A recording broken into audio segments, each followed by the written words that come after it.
Our story kicks off with a young, insanely talented warrior named Ronin. Orphaned in early childhood, he was forced to grow up way before his time. Without warning, giants crashed down on the empire he loved, unleashing pure chaos and destruction. Friends who had been his backbone and safe haven were slaughtered one by one right in front of him. No matter how hard people fought back, the giant's power was on a completely unfair level. To ordinary soldiers, it felt like a death sentence signed by fate itself. Ronin was one of the few who somehow survived that blood-soaked massacre. It was then that Ronin first saw his blows tearing through the giant's flesh as if they were made of paper instead of flesh. Burning through his last reserves of strength, he managed to take down the enemy army's captain. Even while bleeding out, he smirked as if mocking death itself. Deep down, he still believed the empire could endure and rise again. But when he looked around, reality hit hard. Almost no one was left alive. Just then, a familiar voice echoed out, one he could never mistake for anyone else's. Fighting through pain and weakness, Ronin rushed to find his commander. Among mountains of corpses, he found the supreme commander known as Adashan. She was in just as critical a condition, slowly bleeding out. Ronin, gasping in pain, said that the last giant had fallen, and a tear slowly rolled down the commander's cheek. Even in that state, they started talking about the future and rebuilding the empire.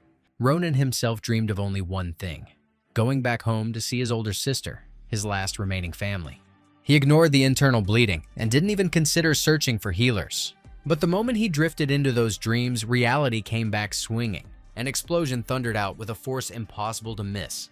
New giants appeared in the sky, radiating an overwhelming aura of death. There were so many that the earlier attack now looked like a warm-up round. No one knew where they came from, but one thing was obvious. The goal was to wipe the empire off the map. Only then did Adashan realize this was truly the end. She had tried to save the world twice before, and both times ended in total failure. But the young, stubborn soldier had zero intention of giving up. With broken bones and open wounds, he raised his sword overhead. There wasn't a trace of doubt or retreat in his eyes. It was clear he would die before taking a single step back. At last, Adashan understood that he was meant to be the Empire's salvation. Gathering her remaining strength, she stood and pressed a desperate kiss to his cold lips. In that moment, she passed on the magical sphere of time. Then she leaned close and whispered words that would permanently alter his fate. Ronin understood nothing at the time, brushing it off as the delirium of a dying woman. As her final warning, Adashan said that if they ever met again, he must never let her begin a military career. Everything was flooded by a radiant magical aura that even the giants couldn't overpower. Adashan looked at Ronin with absolute certainty, like he was the chosen one straight out of legend. The magical energy spiked so hard that time itself jerked, like a Marvel editor fixing the plot mid-scene. A second later, Ronin opened his eyes to familiar scenery. He looked around, spotting a river and vividly green, lush grass. He had truly returned to the past, to his hometown of Nimbuten. There was no doubt left. The commander's words had been true. Adashan had given him the sphere that rewound time. Thanks to it, an ordinary seamstress had once risen all the way to supreme commander of the empire. The sphere allowed time to be rolled back only 3 times, and 2 of those attempts had already failed. Adashan had one final chance left, and she decided to bet everything on this soldier. His sword aura was the only power capable of destroying the giants. Before the next invasion, there was enough time to sharpen his skills and ascend to a completely different level. To make that happen, he had to enroll in the Great Filian Academy, the place where the best of the best were forged, the future elite of the empire. Ronin used to think all that talk was pure nonsense, fairy tales for the clueless. But after returning home, only he knew the truth. In a few years, this world would face an attack of truly nightmarish scale. The survival of the entire empire now rested on a young man who, just yesterday, had been nothing more than a frontline grunt. For a brief moment, he forgot every tragedy and sprinted full speed toward his beloved older sister. His hometown welcomed him with familiar chaos, merchants shouting, the fresh scent of flowers, noisy streets, and countless human voices. On the way home, it was impossible not to notice a group of teens bullying yet another weak kid. They had hung him from a tree, craving laughs and a cheap show of dominance.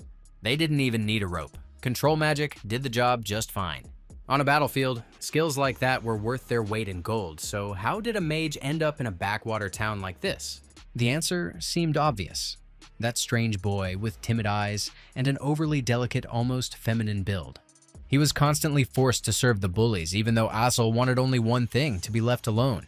Extortion had long become the norm here, even among children. The reason was absolute poverty, slowly but relentlessly pushing people toward cruelty.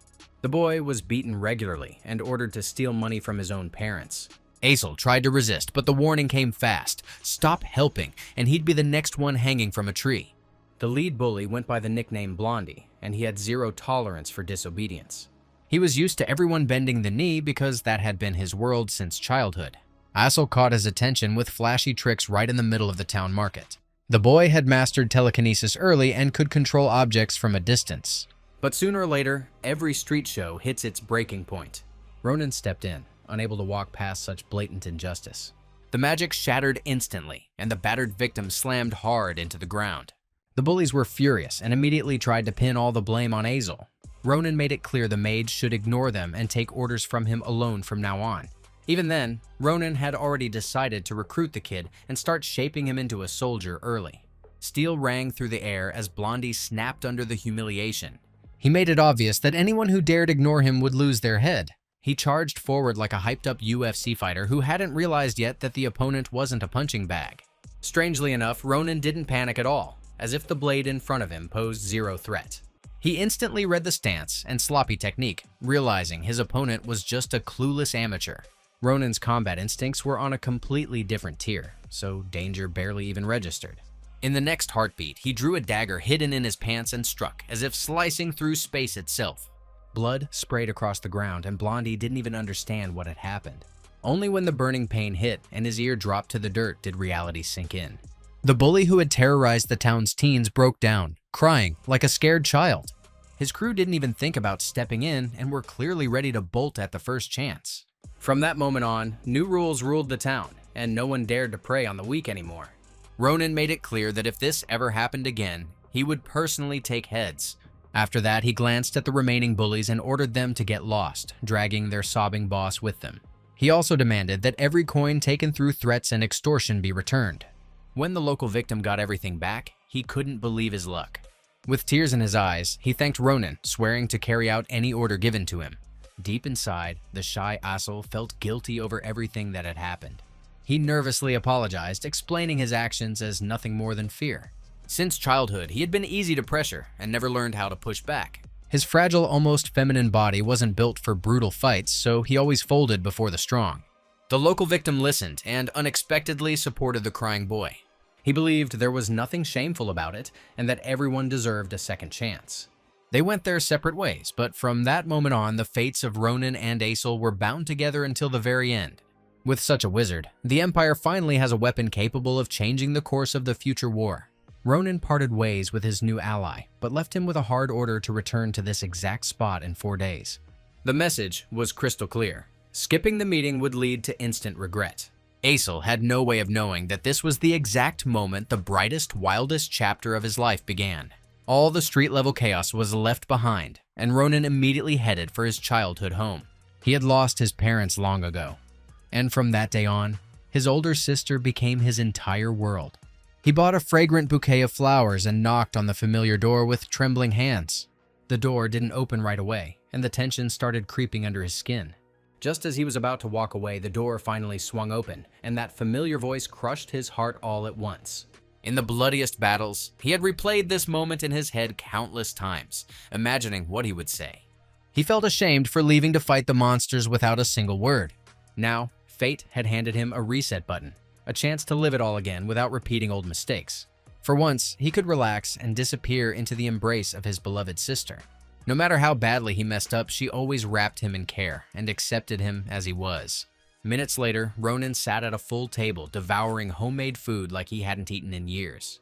His older sister, Iril, looked genuinely happy, as if the world had finally snapped back into place. During their talk, he learned that she would turn 22 later this year. There were still about 10 years before the winged freaks showed up, roughly like waiting for the next Avatar sequel that somehow always messes things up. For now, time was on his side. All that mattered was smart preparation and getting into the continent's top academy. His sister had always dreamed of sending her brother to study, and the moment she heard this, her face lit up with pure joy. She immediately rushed to open her hidden stash and started counting every saved coin. For years, Iril had set aside every spare piece of money for her younger brother's education. Over time, she had built a solid fund that could support him for years. Ronan answered with nothing but a gentle smile, knowing he couldn't accept that sacrifice. Besides, even that money wouldn't be enough to cover tuition at the academy he needed. At first, Iril stared at him in confusion, then slowly realized exactly where he was aiming. A moment later, she screamed through the house, convinced her brother had completely lost his mind. It was time to talk about the Imperial School, better known as Filian Academy. This institution was rightfully considered the best in the Empire, backed by elite instructors and the Imperial family's deep pockets. Filian had long been nicknamed the Hero Factory, the birthplace of legendary war icons. During the war, its graduates proved themselves far superior to ordinary soldiers. The real problem with Filian was its insane popularity, making admission almost impossible. Even his sister couldn't fully believe her brother would pass the entrance exam. He would need not only money, but a body hardened for brutally unforgiving trials. 4 days later, it was time to meet the timid and insecure Ossel, who somehow found the courage to show up. The plan was a simple training session, away from prying eyes and random witnesses. Ronan asked the mage to use telekinesis and lift him as high as possible. The request caught Asel off guard, and the red-haired boy froze for a second. But then, he pulled himself together and focused every ounce of magic into a single point. Ronan instantly felt his feet leave the ground, and the sensation felt perfect. The height and stability were still lacking, but overall, this was exactly what was needed for fighting giants. With mage support, the previous war hadn't been completely hopeless. Telekinesis positioned fighters where they needed to be, leaving him free to unleash his sword aura. A skill like that was rare even among mages, so Ossel couldn't be underestimated. He would be part of the battlefield, even if right now he was more afraid of his own reflection than Disney actors are of box office flops. After confirming the mage's potential, Ronan swung his sword and instantly shattered the telekinetic hold. It turned out he could disrupt magic without relying on other mages. This moment clearly showed that Ronan can break magic as easily as someone else's defense. There was clearly a special power within him, one that allowed giants to be slain. Aside from Ronan, no one had ever truly managed to stand against those monsters. Asel passed his first test, and from that moment on, Ronan was never going to let him go. From now on, the two of them would face danger and adventure side by side, grinding themselves for entry into the legendary academy. The red-haired kid still had no clue what he'd gotten himself into, hoping this whole mess was nothing more than a bad dream. Listening to talk about enrolling in the Empire's top academy felt straight up absurd to him. That place accepted only the richest and most gifted people on the continent, not broke weaklings from forgotten towns. Still, Ronan was convinced they could pull it off. All it took was belief and refusing to back down. He pushed his new partner to ditch the cowardice and lifelong shyness.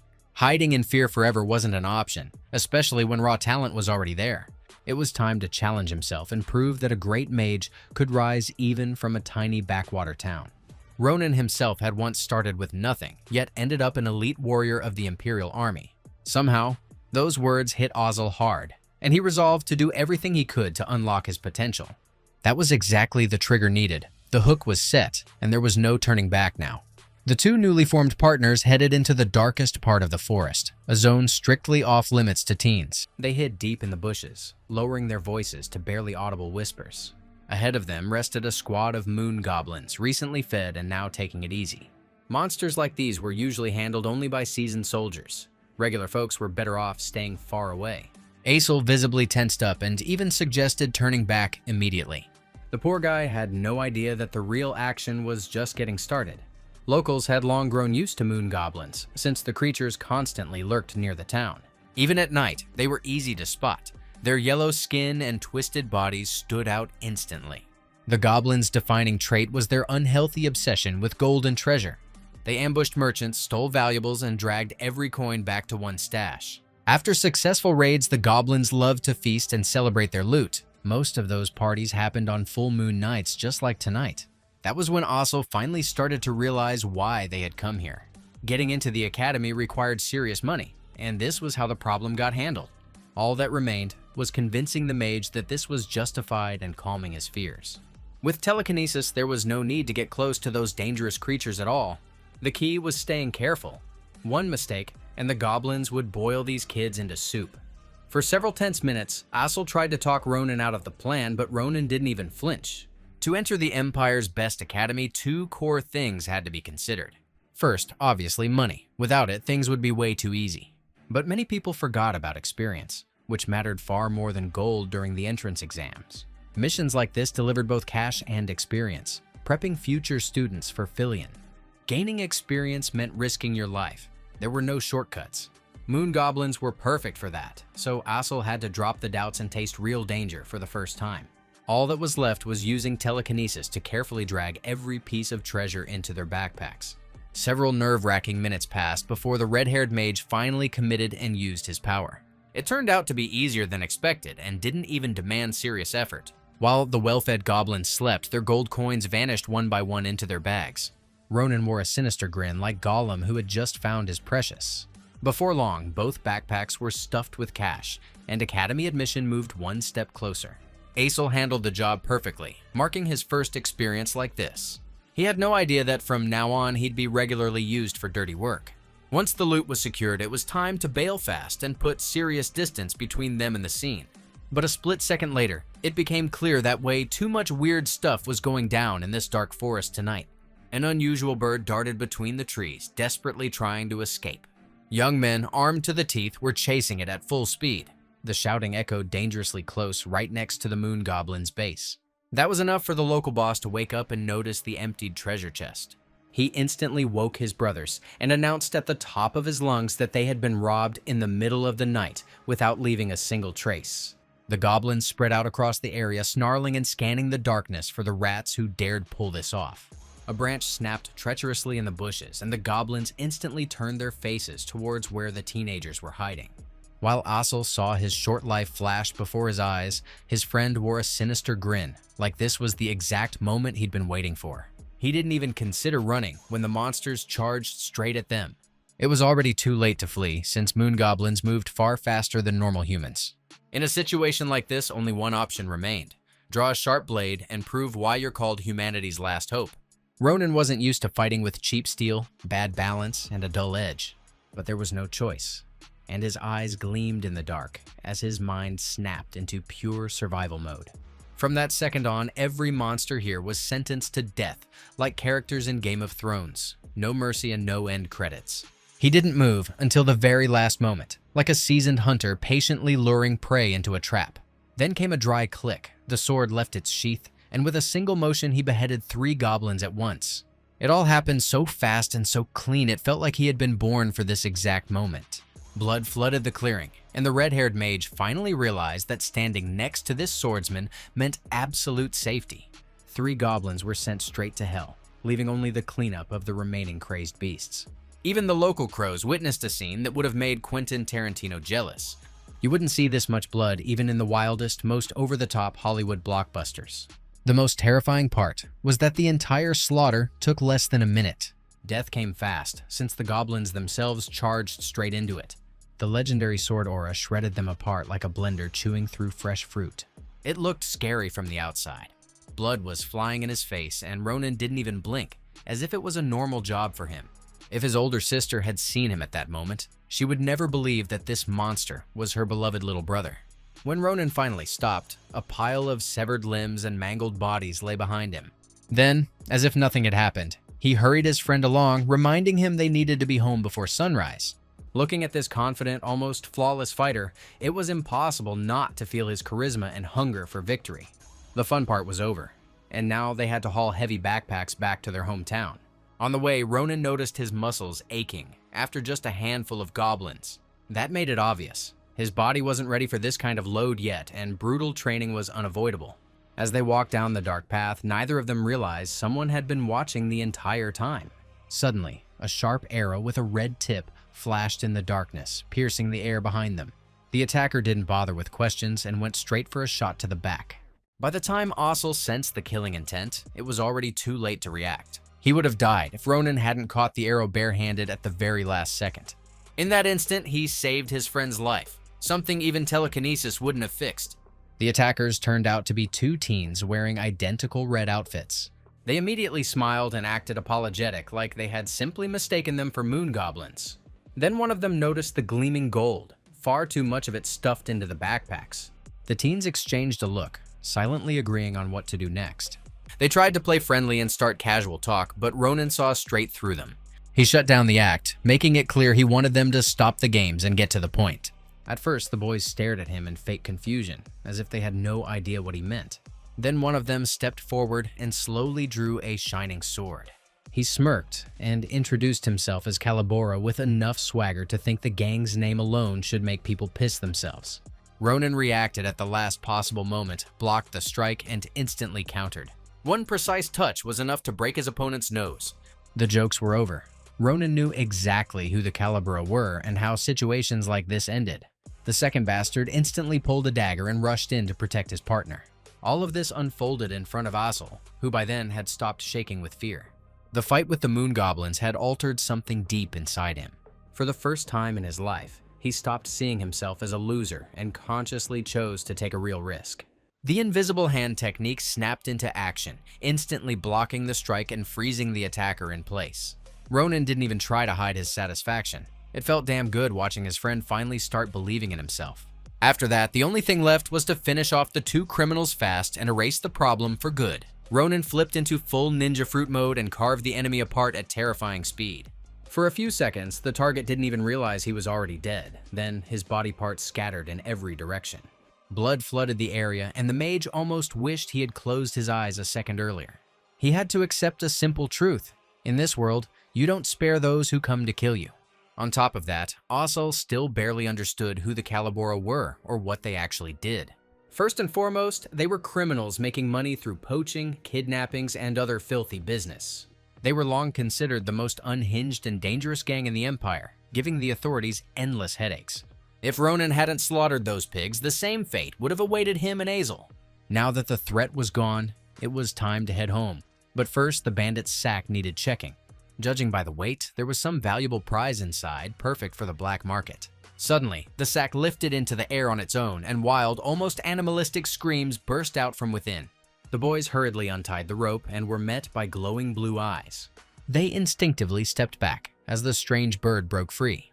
A second later, they witnessed the unbelievable beauty of the dream bird with their own eyes. At first glance, it looked unsettling, but once the moonlight fully revealed it, it was clear. This wasn't a monster, but an absolute cutie. It was the first time either of them had ever seen a blue bird, and for a few moments they couldn't look away.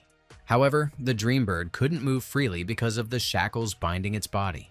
Those restraints were known as a Calibora trap, a magical metal that disrupted mana flow and restrained even the strongest beings. Normally, such shackles were used only to capture top-tier mythical creatures. A moment later, it became clear that it was not the bird that was speaking. Someone was using magic through it. In reality, its owner was using magic right now to speak through it. He thanked the rescuers and introduced himself as Varen.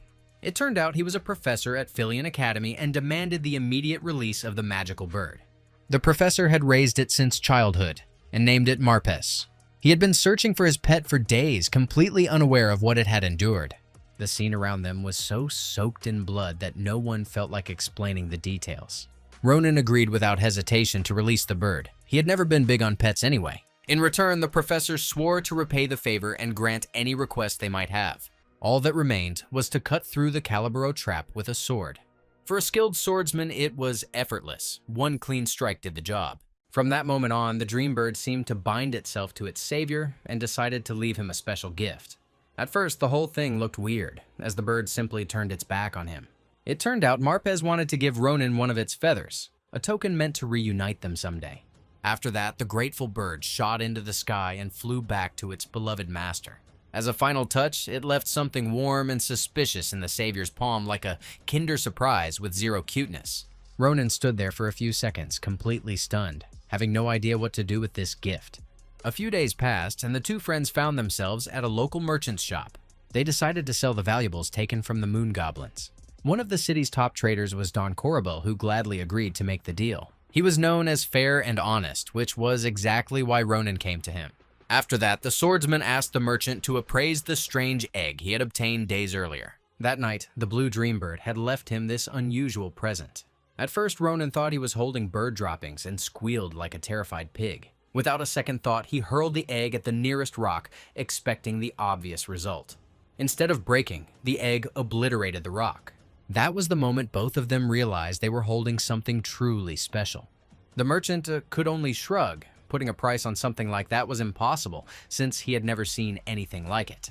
The merchant suggested that a fantastic beast was hiding inside the egg, one that would eventually hatch and recognize Ronan as its father. Judging by the glow, texture, and density of the shell, the wait would last at least several more weeks. At first, the guy seriously hoped he could cash this egg in for insane money. But the merchant made it clear right away. He wasn't interested, and nothing mattered to him except pure gold. So the egg had to stay with them, waiting patiently until some special creature emerged. Before leaving, the friends decided to buy a few books to start preparing for university entry. The merchant didn't have the right literature, so he called in his daughter, who was also aiming for Filion. Luckily, she was nearby and responded almost immediately. Don Corabel's only daughter was a tall, highly promising girl named Maria. The swordsman looked into her eyes in surprise, like he'd just seen echoes of a long-forgotten past. He had definitely seen her before, but back then she looked completely different and played a different role. From the first seconds, Maria made it clear she wasn't here to babysit little kids. Only after her father started yelling did she reluctantly agree to dig through the books and find something useful for preparation. Ronan stepped closer right away, needing to be sure his mind wasn't playing tricks on him. In a past life, they had known each other, but the problem was that Maria looked nothing like he remembered. Ronan decided to approach slowly, lean in close, and ask the most provocative question possible. He simply wanted to check whether she had a magic wand between her legs. Maria went pale instantly, eyes wide, trying to process the absolute madness she'd just heard. In her entire life, no one had ever asked her something like that. The next second, she turned into a raging buffalo and charged to knock the pervert flat. Feeling a hard, burning slap across his face, Ronan finally confirmed his suspicion. There was no doubt left. Standing in front of him was Count Maria Sen. With flawless work ethic and a genuinely kind nature, Maria Sen could befriend literally anyone. He was an impressive figure, right up until someone brought up male anatomy. After that, the cheerful, carefree guy would flip a switch and start throwing hands at everyone nearby. Ronan had always wanted to understand the reason behind that bizarre behavior, but he never got the chance, since Count Maria Sen died in the very first battle with the giants. Now, the main hero finally put the pieces together and realized his former friend had actually been a woman. The situation required immediate damage control. This crazy girl had to be subdued and shown who was in charge. They were seconds away from killing each other, and it felt like the chaos could go on forever. The father and Ossel had no idea how to react and were both afraid to step in. Hours passed, yet the feeling of shock never fully faded. Aesel watched these two old acquaintances and genuinely couldn't understand what was going on between them. Just moments ago, they were ready to murder each other, and then suddenly they were chatting like nothing happened. Now, Ronan focused on buying new gear and selecting books for academy entry. Maria suggested using black iron, a durable alloy that guaranteed the sword wouldn't snap after the first strike. They talked for a long time, breaking down strengths and real combat experience. Maria tried to figure out exactly what techniques the young guys would showcase during the practical exam. To get into Filion, the professors had to be impressed in hands-on combat. Of course, there would also be a theory test where everyone had to prove their knowledge. But it was the practical exam that would decide who got in and who went home empty-handed. Most nobles showed off either secret family techniques or refined mana control. During the conversation, it turned out Ronan didn't understand mana at all and had never awakened that talent. Basically, he was planning to enter the academy without mana, like playing Fortnite with no hands, bold but doomed. All this time, he genuinely believed aura and mana were the same thing.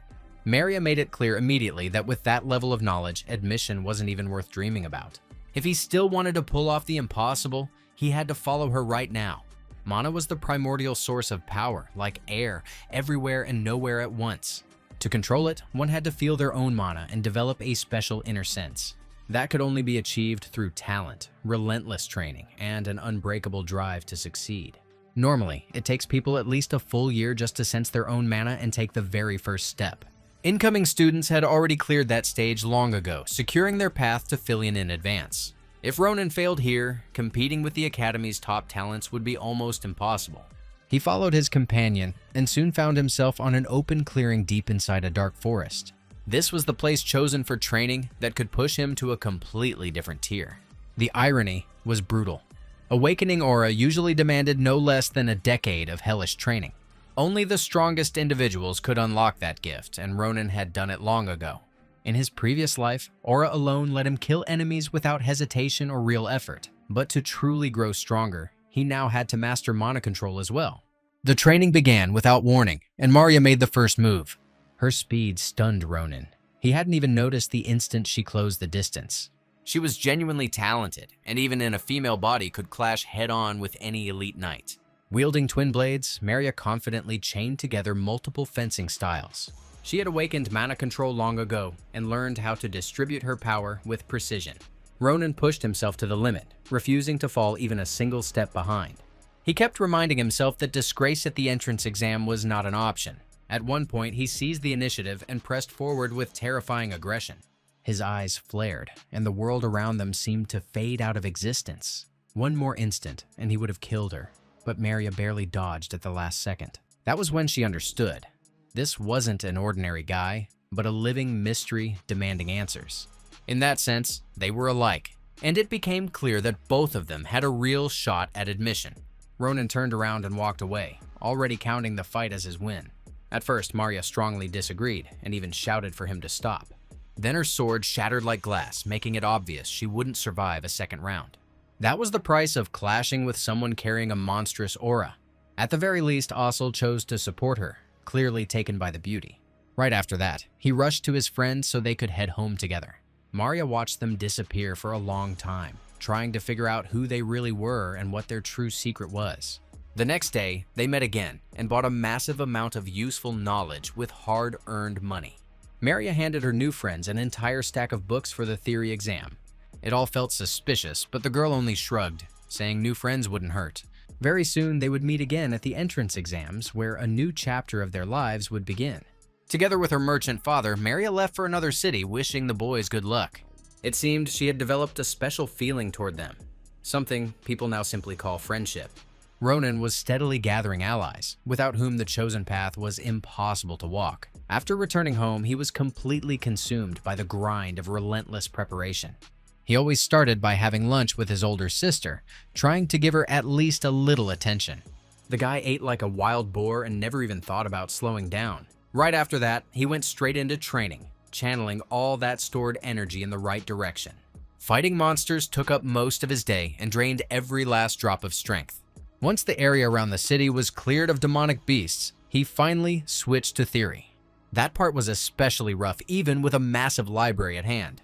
After a month of intense preparation, the time came to head for the imperial capital, the majestic city of Vallon. This was where the greatest academy stood, the one that had once trained the legends of the past. Just looking at the building made the heart start racing. It took the breath away and made knees shake like a Taylor Swift fan at a concert. Only instead of music, there was selection and pain. There wasn't a single trace of doubt in Ronan's eyes. He came here to win, fully aware that the road ahead would be brutal. This was the very year the holy swordsman Schulipin was set to enroll, a future legend. The heir of the famous swordmaster family Grancia, destined to become the Empire's strongest blade. These were exactly the kind of sharks he would have to face during joint training, so staying sharp and fully focused was mandatory. Ronan decided to begin his introduction to the academy with a visit to a familiar bird. All this time, he had carried the blue feather with him, hoping to one day meet the dream bird again. It seemed that the bird and its owner lived on the very top floor of the towering spire. The friends chose to head up and personally greet the professor of zoology, Varen Fanazir. At first, the professor heard a careful knock on the door and assumed students had come to see him. But the moment he cracked the door open, he was met by a terrifying figure with gleaming eyes. The old man instantly shrieked, started shaking, and nearly called for the guards. He clutched the bird to his chest, like someone who had just seen Thor without a hammer and knew pain was coming. Ronan had to quickly explain that there was nothing to fear and that these were merely future students. The moment Varen noticed the blue feather, everything clicked.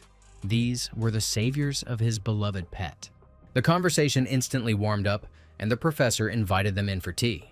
It turned out they had bypassed security and reached the top floor using telekinesis. This was what happened when someone awakened magic and learned how to bend the rules. The professor never imagined that his bird's rescuers would turn out to be academy applicants. Had he known earlier, he would have prepared recommendation letters without hesitation. But it was too late for that now, since the entrance exam began that very day. Ronan seized the moment and showed the professor the mysterious egg. Varen was genuinely stunned to learn that his pet had produced an egg of a fantastic creature. Even the professor had no idea what would hatch from it, a loot box level surprise with 0 guaranteed rare drops. It turned out the dream bird functioned very differently from ordinary animals. Depending on its surroundings, the bird absorbed different types of mana and laid a corresponding egg. If the place was filled with lava, a phoenix wrapped in flames would be born. If the egg matured among monsters, the hatchling would take on their traits and become a terrifying being. Sometimes, it wouldn't even be a bird at all, making the outcome impossible to predict. This egg contained a massive mix of mana streams and now resembled boiling molten metal. No one knew what would emerge, but one thing was certain. The creature would belong to Ronan. The professor asked him to look after the egg, since Marpez had entrusted her child to him. With that, the meeting came to an end, and the young applicants prepared to head for the exam. Before letting them go, the professor stopped them one last time to give a small gift. He handed over a scroll detailing all the rules for the birth and care of fantastic creatures. After that, it was time to move to the hall where the practical exam would be held. A massive crowd of young martial artists had gathered in the waiting area. Everyone was praying and mentally gearing up to show everything they had, desperate to enter the academy. As their turn to enter the exam room approached, faces turned pale and voices vanished. Nervous tension filled the air, but not for the guy living his second life. The only thing that bothered him was the queue, number 112, like waiting for a new iPhone without a pre-order.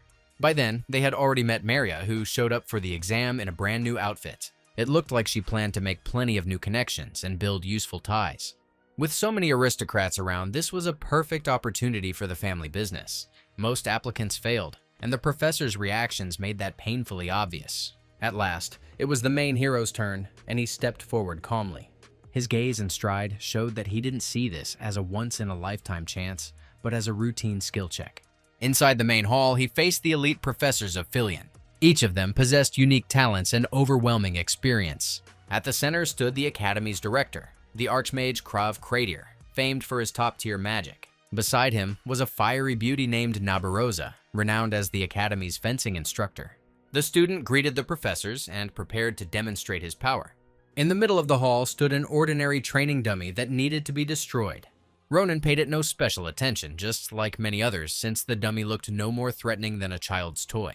Many people relax at the sight of this mannequin, not realizing that in front of them is a magical structure capable of instantly restoring itself. Rumor had it that even Schulipin couldn't leave a single scratch on it. The defense level was on par with a Fast and Furious plot.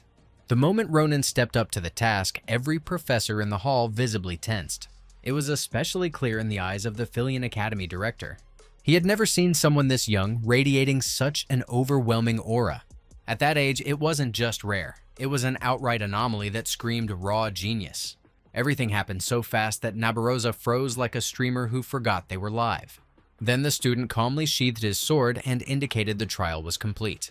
The theory professors didn't even grasp what had happened. Skills like that were invisible to them. To their eyes, it looked like yet another student had failed, while reality told a very different story. The director stood there with his mouth open, still searching for the right words. Before he could speak, the hot-tempered instructor jumped in. Professor Nabi closed the distance in a flash, a sharp blade clenched in her hand. She stopped at the very last instant, coming dangerously close to taking his head. Then she stared into his cold eyes, demanding to know who taught him to wield a sword like that. Even while playing the weakling, Ronan clearly sensed the approach of a true fencing master. Veteran warriors perceived combat differently, as if the world itself slipped into slow motion. In that stretched-out moment, he read his opponent, and even noticed she had swung her blade 3 times while closing in. It seemed the professor despised cocky, self-assured boys and made a habit of putting them in their place. What truly angered her was that he had deliberately slowed his technique so the professors could catch every movement. That kind of cheap trick came off as pure arrogance. It almost looked like the kid had forgotten where he was and who he was dealing with. The theorists still had no clue what was happening, blinking like children watching a circus trick. In truth, Ronan had restrained the final strike only because he feared the weakness of his sword. He worried the blade would shatter, but that restraint only enraged the Academy's most aggressive professor. Nabi etched this boy into her memory and openly declared she would personally train him in fencing. She stayed fired up for a long time, while the director's interest only kept growing. He thanked the student for the display of talent and stated that one final question remained. Every student was required to name exactly what they wanted to learn at Filion. The question caught Ronan off guard, and his mind instantly drifted back to his past life. There, he had been drenched in blood and surrounded by endless death. The answer came easily. He wanted to do everything possible so he would never regret anything again. The response stunned the professors, since the others all thought in completely different terms. Most talked about skills, glory, or opportunity, not something like this.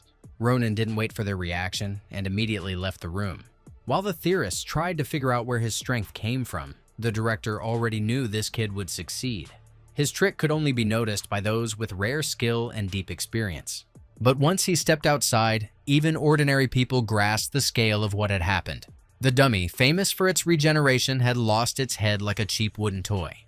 Ronan felt satisfied with himself, though the fencing instructor still unsettled him. Around her, he felt small and exposed, knowing she might become his personal mentor. Even so, he was certain he would learn a great deal and fully unlock his potential. From this moment on, a new chapter began, one that would eventually turn him into a legend. That confidence lasted exactly until the theory section, which hit harder than the Game of Thrones finale. The questions were so brutal, he couldn't answer even the simplest ones. He might have been among the worst performers in theory, now standing one step away from failure. Maria had given him a mountain of books to prepare, yet the knowledge stubbornly refused to stick. The wait for results was short. Within minutes, everything lit up as if the gods themselves had descended. A magical board appeared before the applicants, displaying the final scores. Everyone instantly locked onto it, squinting and frantically searching for their name.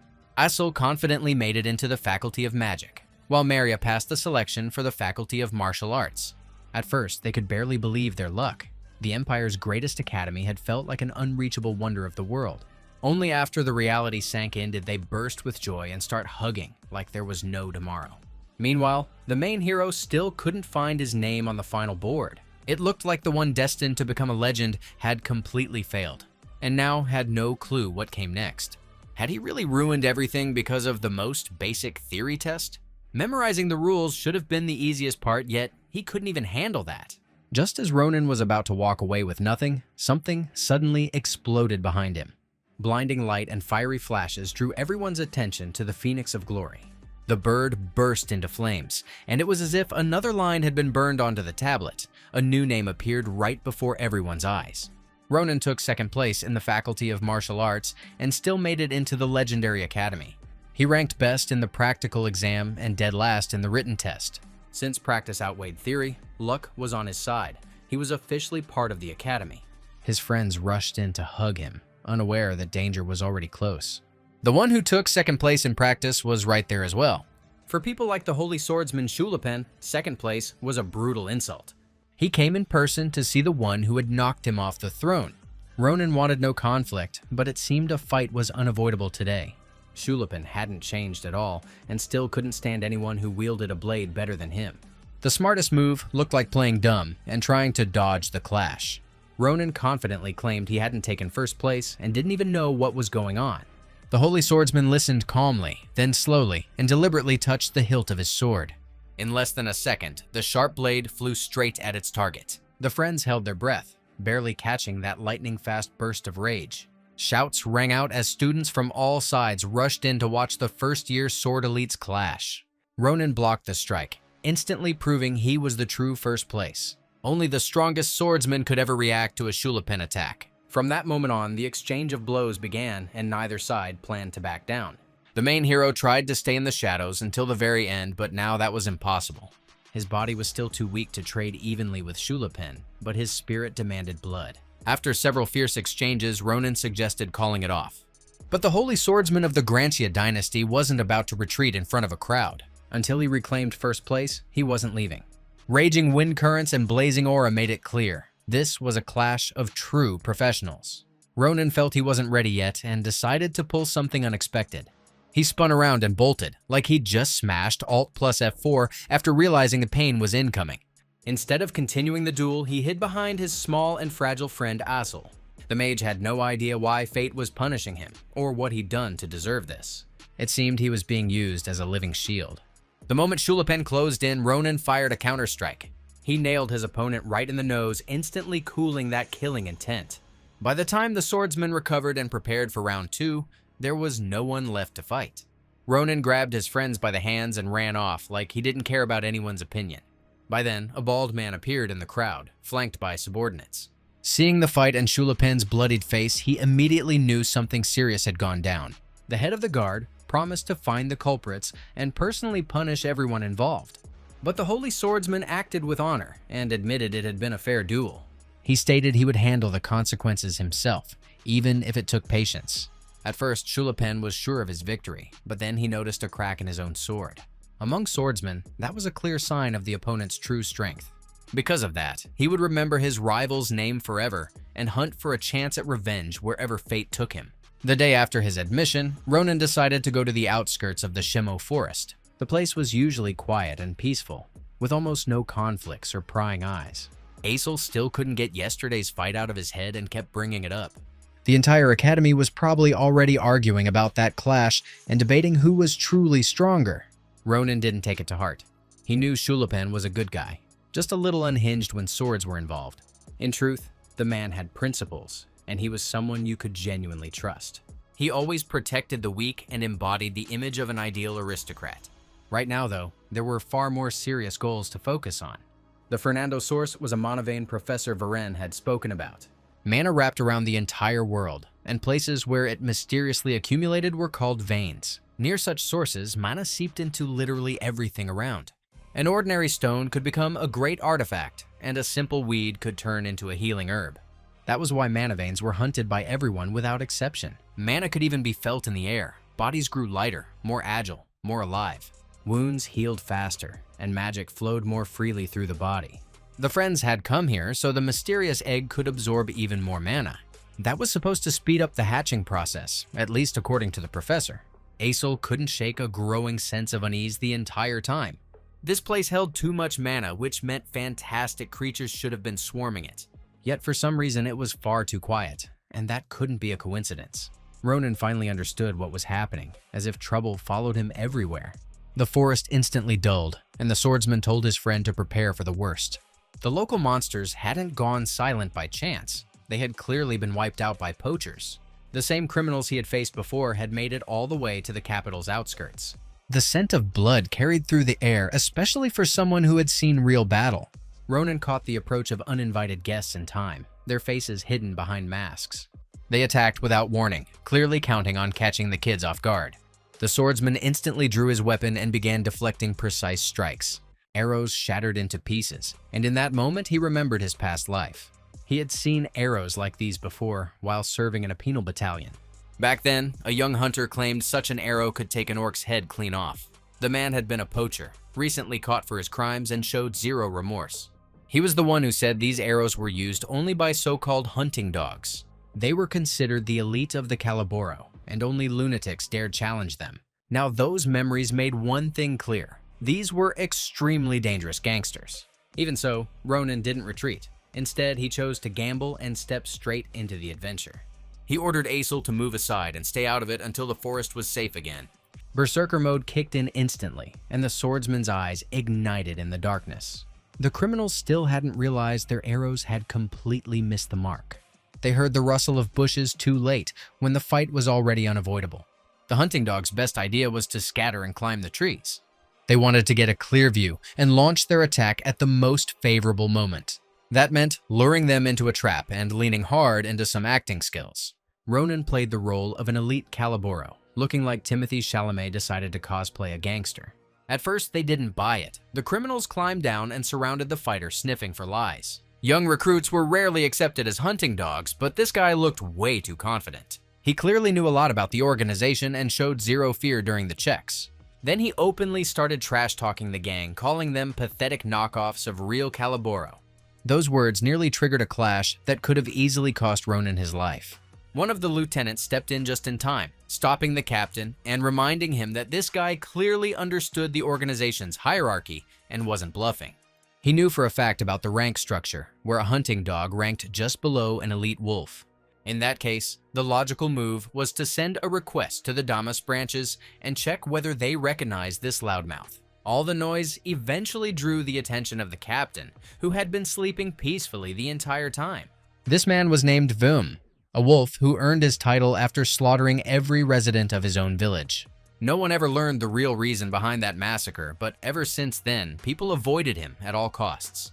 He had committed so many monstrous crimes that even his own subordinates were afraid to meet his gaze. This was exactly the kind of criminal who could never be allowed to escape punishment.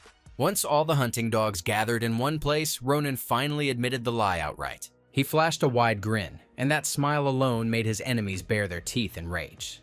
Without waiting for a response, he drew his sword and went to work like a deranged chainsaw. The bloodbath was impossible to compare to anything else. Even Mortal Kombat didn't hit this level of brutality. By the time the boss reached for his knife, it was already too late to run. None of the poachers would make it home tonight. The madman from the future was starving for blood.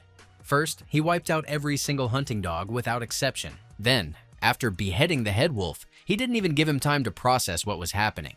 The junior squad leader froze in place, dagger clenched, nervously shifting his weight. He had been warned this would end badly, but he never took the chance to run.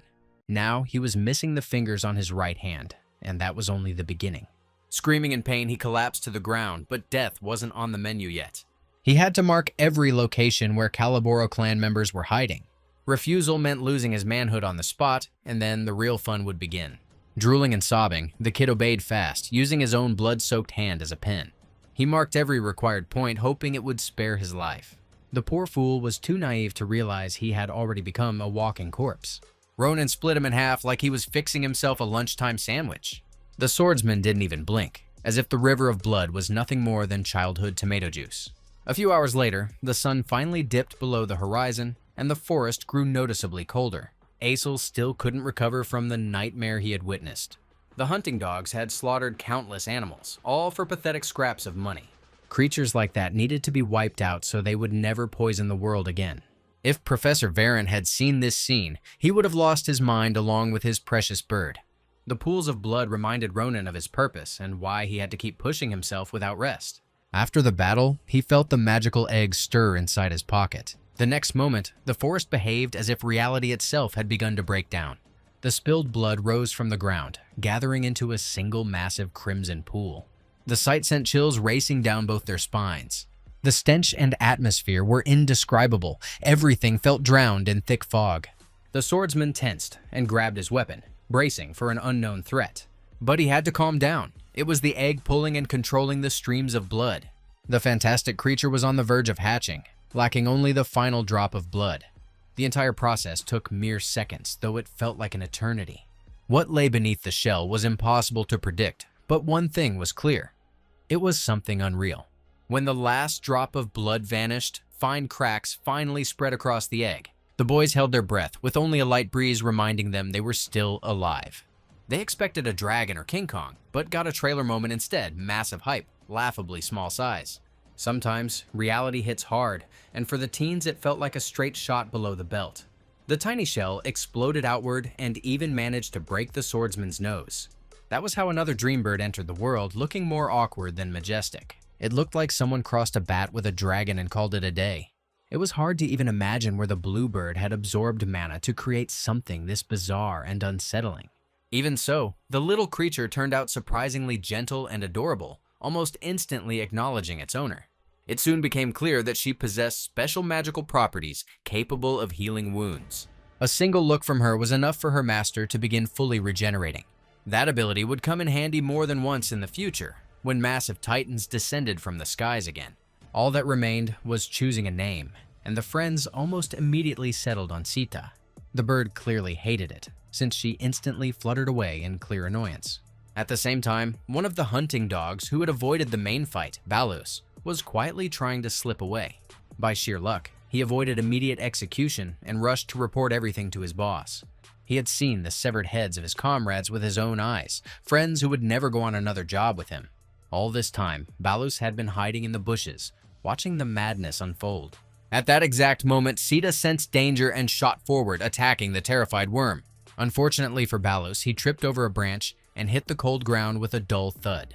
The bird immediately began drawing in his blood, amplifying her own magical power. The panicking guy screamed for help as tears flooded his face. Only the owner's intervention stopped the pet, forcing Sita to calm down. This kid could still be useful. There were far better ways to put him to work. It is not necessary to kill all criminals. It is more profitable to break some and force them to work for you. One look at his twisted face was enough for Ronan to remember this bastard's name.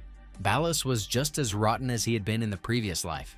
For now, he hadn't climbed the ranks and was only handling minor errands for his commander. Now he had a new boss, and disobedience would cost him his head, fast. After all these intense events, the friends hurried back closer to the academy. They now had enough money, and the need for brutal labor was temporarily gone. Out of sheer greed, Ronan even decided to stock up on magical water to sell later at an inflated price. It turned out Mr. Corabel had never seen anything like it and paid the full amount without hesitation. With their financial issues solved, the students immediately went to thank the zoology professor. Unfortunately, his office was closed. The professor had left on a work trip. Still, thanks to the map taken from the hunting dog, they now knew where the various criminal clans were based. Balus received his assignment as well and would now work as a spy planted directly inside the Calaboro. He cried and begged for mercy, but Ronan only cared about one thing. Fear made him obedient. On top of that, everyone who passed the exam was exempt from paying tuition. Ronan made that list, meaning all the money he earned could now go toward other goals. The initiation ceremony was coming up soon, and until then, there was still time to execute every plan. A few days later, the weather near the capital's main station was perfect, lifting everyone's mood. A carriage burst open with enough drama to suggest Beyoncé herself, only to reveal a sister overwhelmed by the capital. It was the main hero's older sister, staring in disbelief at the city's beauty. She practically glowed with joy upon seeing her beloved brother, who somehow looked more grown up again. She had a million questions and demanded answers immediately. It all started with a luxury carriage arriving without warning and whisking her away to the capital. And that wasn't even the end of the good news. The celebration was just getting started. Ronan immediately introduced his sister to his new pet, who would now always stay by his side. There was almost no time left, so he urged her to hurry to the local shopping district. Once studies began, there would be no time for meetings, so everything had to happen in a single day. Errol had never felt so happy and carefree in her entire life. It felt like she was bathing in attention, barely thinking about money at all. Her brother led her from shop to shop, buying everything she could possibly want. With every new gift, Errol felt like a true princess for the first time. She wanted to run outside and shout about how lucky she was to have such a younger brother. Those who watched them that day had never seen a family so close, warm, and genuinely happy. Everything was going perfectly, so the friends decided to step into one more shop to pick out a new sword for Ronan. It felt like this sunny, genuinely happy day was untouchable, impossible to ruin. That illusion shattered the moment Schulipin appeared in the doorway of the mall. From that day on, Ronan jokingly started calling the guy a stalker. They say stalkers are weird swordsmen who chase their rivals everywhere, like undead with unfinished business. The tension hung in the air and both students instinctively prepared for a fight. At the very last second, Errol stepped between them, rushing in to separate two furious bulls. At that moment, Schulipin seemed to fall out of reality and stopped noticing everything around him. The heir of the great Grantia noble house and rising star of the empire stood stunned, completely speechless. It was love at first sight, instantly locking up both his mind and his heart. To him, she looked like a living goddess, even though Errol was simply asking them not to start a fight. The simple request threw him off balance. He blushed, lost his composure, and awkwardly promised not to bother Ronan again. The sister was overjoyed, and even took the swordsman by the hands, finishing him off emotionally. The main hero watched this strange and painfully awkward show from the sidelines. And in that exact moment, he realized something truly terrible had just happened. The stalker was so overwhelmed that he decided to give the girl a gift on the spot. Without hesitation, he pulled out a massive family identification token and handed it to her. Errol had no idea how valuable that gift was, unlike her brother. Finally, Schulipin advised using the token at the city forge to order the best weapon. The local dwarves were considered the greatest masters and worked only for the richest houses. After all those dramatic gestures, the flustered stalker said his goodbyes and hurried off. Ronan had never seen him so confused and soft before. With the Grantia family token, one could buy an entire village, not to mention rare artifacts. It seemed love really could change people for the better. The next day, all first-year students gathered in the academy's main square. The academy director himself, Mr. Krav Kratir, stepped forward to congratulate them on enrollment. He delivered an inspiring speech, igniting young hearts with hunger for achievement. The director expressed hope that the professors would help unlock their talents and raise new heroes for the Empire. These were far from Filian's first students, yet each of them felt special. Such ceremony barely impressed someone living a second life. It was no surprise that the sister looked far more emotional than her brother. She had been pushing him upward since childhood, and Iril didn't hide her feelings seeing his success. Then the atmosphere shifted sharply. The director snapped his fingers, and strange magic poured in from nowhere. Reality began to crack, and the ground beneath their feet seemed to sway. No one had warned the students that today they would need to show all their courage and talent. They found themselves in an arena straight out of WWE, crowds roaring, blood real, no script in sight. The annual initiation of newcomers was about to begin. On this day, upperclassmen spar with first years, sharing experience while entertaining the crowd. Officially, the event exists for training and passing on combat skills. It is a special Filian tradition, and it always carries heavy tension. It is presented as friendly sparring, but in reality it looks far more like gladiator fights. The best first years each choose one opponent from the 4 strongest second-year fighters. The training quickly turns into a brutal survival clash. It was in battles like these that the Academy showed what they really teach here. The director believes one must learn not only from professors, but from fellow students as well. The older sister was visibly anxious. She still didn't know how strong her brother truly was. Any first year had the right to refuse the fight or choose their own opponent. Ronan had never feared challenges, and today's trial didn't scare him in the slightest. 4 options stood before him, each already boasting serious achievements. Nazdo, Braum, Karun, and Irina were all ready to clash with any newcomer. Before the fight, the main hero wasn't thinking about himself at all, but about his older sister and her worries. He wanted to show his true power and prove that she didn't need to fear letting him walk into a dangerous adult world. To fully unleash his talent and set the tone from the very start, he decided to approach the director with an unexpected move. If he truly had the right to choose his opponent, could he pick all 4 second years at once? That wording stunned not only the Academy's top professor, but the entire arena. The second years flared up with rage, like veterans watching a cocky rookie steal all the spotlight. Even with an innocent smile, everyone understood this was a challenge destined to end in blood. The professors had to urgently consult each other to keep the event from turning into a disaster. The fencing professor was convinced the boy could handle it and openly pushed the others to take the risk. The call was dangerous, but the crowd craved spectacle, and Ronan wanted exactly that. The director made a heavy decision and allowed the freshmen to face all 4 second years at once. Their aggressive stares made it clear. They entered the arena with a single goal: erase him. Even Schulipin tensed slightly, though he tried hard to look indifferent. Weapons were drawn and the crowd instantly erupted, sensing the clash about to unfold. The tension hit critical mass, like one spark could blow the whole place apart. The moment the signal was given, the second-year leader charged forward without hesitation. He launched a precise, calculated strike, but the rookie slipped back just in time. His technique resembled Maria's style, yet it was nowhere near enough to break the chosen one. Ronan instantly blocked the follow-up and flowed straight into a counterattack. He moved with bold calmness, never letting his opponents close the distance. Each of them dreamed of taking his head, but they mostly got in each other's way. With ruthless distance control, the swordsman kept the battlefield firmly in his hands. For a brief second, he relaxed, forgetting that the most dangerous tank of the second year was behind him. Braum had already raised his massive sword, ready to decapitate the arrogant newcomer. The strike came like a raging bison, pure brute force with zero mercy. But to Ronan, everything moved painfully slow. And even then, he felt completely in control. Though attacks came from multiple angles, his speed always kept him one step ahead.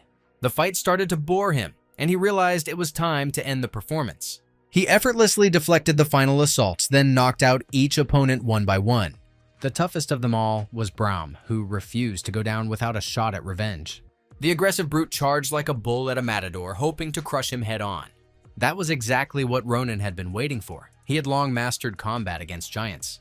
He perfectly exploited the enemy's size and didn't hesitate to use a technique straight from Professor Nabi.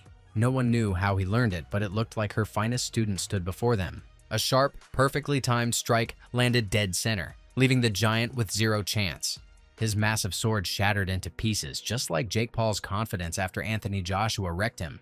The crowd exploded in cheers as a lone freshman defeated 4 seasoned warriors at once. Even then, he stayed humble. calmly bowing and thanking each of them for such brutal and priceless experience. The crowd exploded in cheers, and that single duel was enough to make everyone fall for the cocky newcomer. The weapons of all 4 second years lay shattered, as if a Philippine typhoon had ripped through them. There was nothing left to debate. This wasn't a student fighting before them, but a straight-up monster. The sister kept repeating that this was her little brother, proudly pointing him out to everyone around. What stood out most was how modest he stayed, even though deep down he already knew he wasn't like the rest. That restraint only amplified the crowd's respect and completely disarmed his recent opponents. Brum loudly declared that it was just a training match and, smiling, said they'd gladly welcome him into their circle.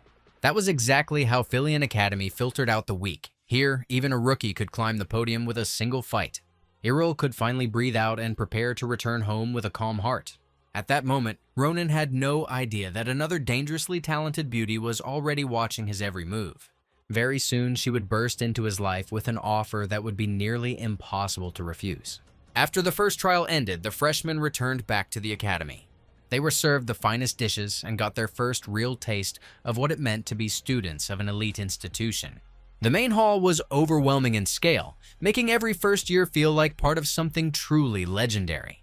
By then, the main hero had already said goodbye to his older sister. She gave him several warnings and strictly told him to be extremely careful. To ensure she made it home safely, Ronan sent the dream bird to watch over Iril. Only after that did he finally relax and allow himself to breathe out. Everything changed when the stalker showed up behind him again, persistent, like an ex on Instagram. Lately, he had been appearing way too often without any warning.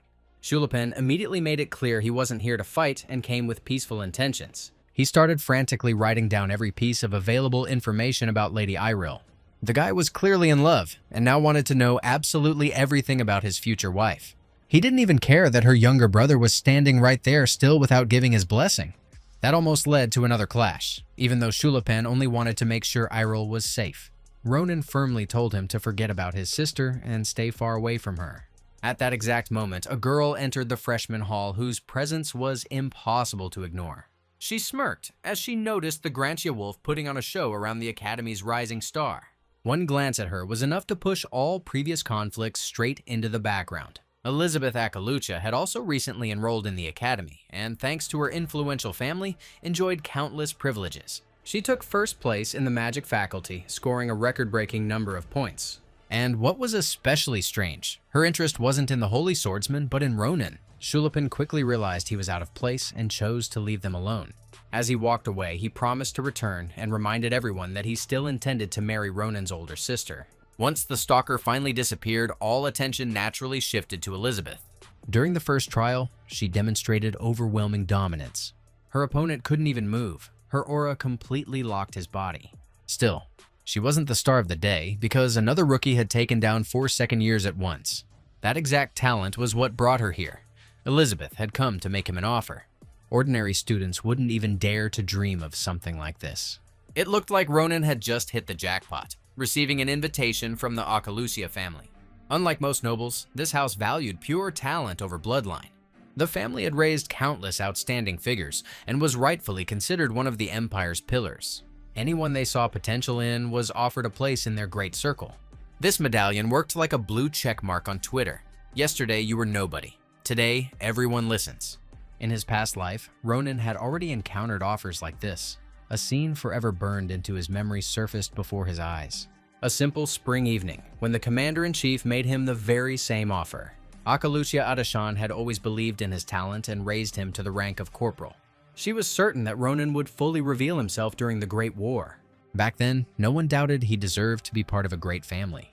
Now, history was repeating itself, but the offer came from a completely unexpected direction. Elizabeth hoped for a wise choice and reminded him that even a wolf living among sheep could eventually become one of them. After that, she calmly turned around and left the hall with her entourage. Geniuses always do whatever they want, and sometimes that can be used to one's advantage. Such an influential family would clearly be useful in the coming war, so Ronan had no reason to rush a rejection. Now it was time to talk about Philian Academy itself, where student ability was valued above all else. Depending on grades, not only status changes, but also the social circle around each student. The clearest example of this was the dormitory system.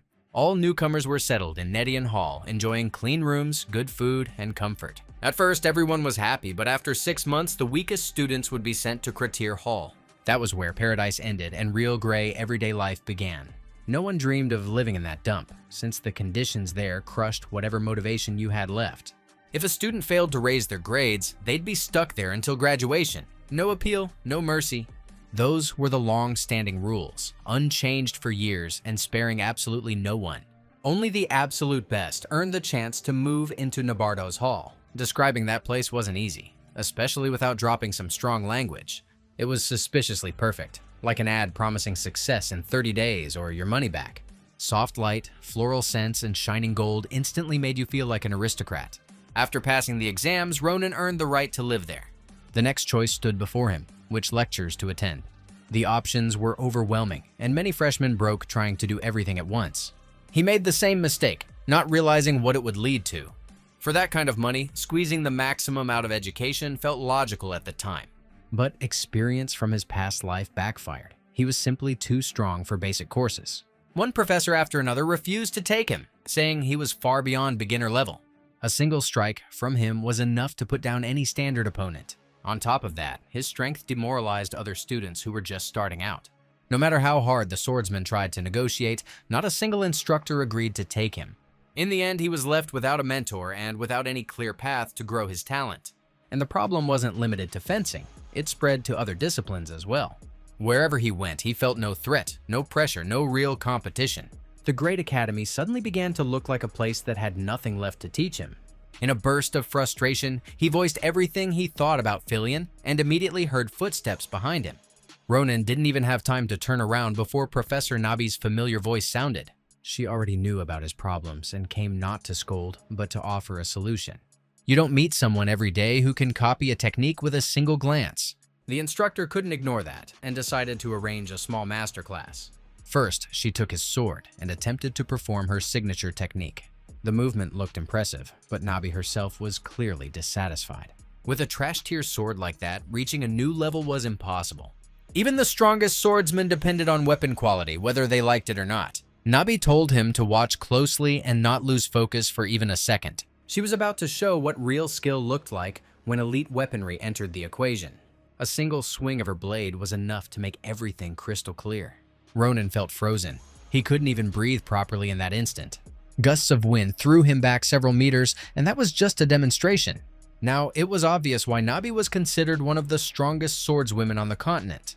All of it was made possible by the right weapon, forged from top-tier metal. In that moment, Ronan finally understood what he had been missing for his next leap.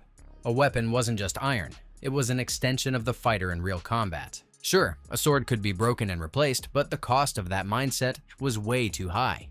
He had always treated weapons as disposable tools. That belief shattered the instant he saw the difference with his own eyes. Change the blade, and the same technique suddenly plays in a completely different key. Fighting with bad gear meant wasting time and wasting potential. Professor Nabi invited him to her master class, set to begin in a week. Normally, only seasoned students were allowed in, but she was willing to make an exception for him. There was only one condition: a new, truly high-quality sword. If Ronan solved that problem, he'd gain access to elite knowledge and real growth. From that moment on, he locked in his main goal for the coming week. Together with his friends, he decided to head to the finest forge in the Imperial capital. Thanks to Schulipin's gift, it was actually possible to obtain a legendary tier weapon here, something ordinary swordsmen wouldn't even dare to dream about. But when the group finally reached the workshop, a truly pitiful sight unfolded before them, instantly killing any expectations. The forge looked like an abandoned Fallout location, a place where order had been given up on long ago, and everything was just rotting away. The newcomers still hoped that at least the inside would be different, and that the first impression was a lie. The moment the doors swung open, the stench of dampness hit their faces, followed by a heavy aura of decay and despair. Cobwebs stretched across the walls and ceiling, as if no one had stepped inside for years and never planned to return. For a second, it felt like the workshop was truly abandoned, but then heavy, menacing footsteps echoed from the depths. A massive figure rose to its full height, and a harsh voice immediately demanded to know what they wanted.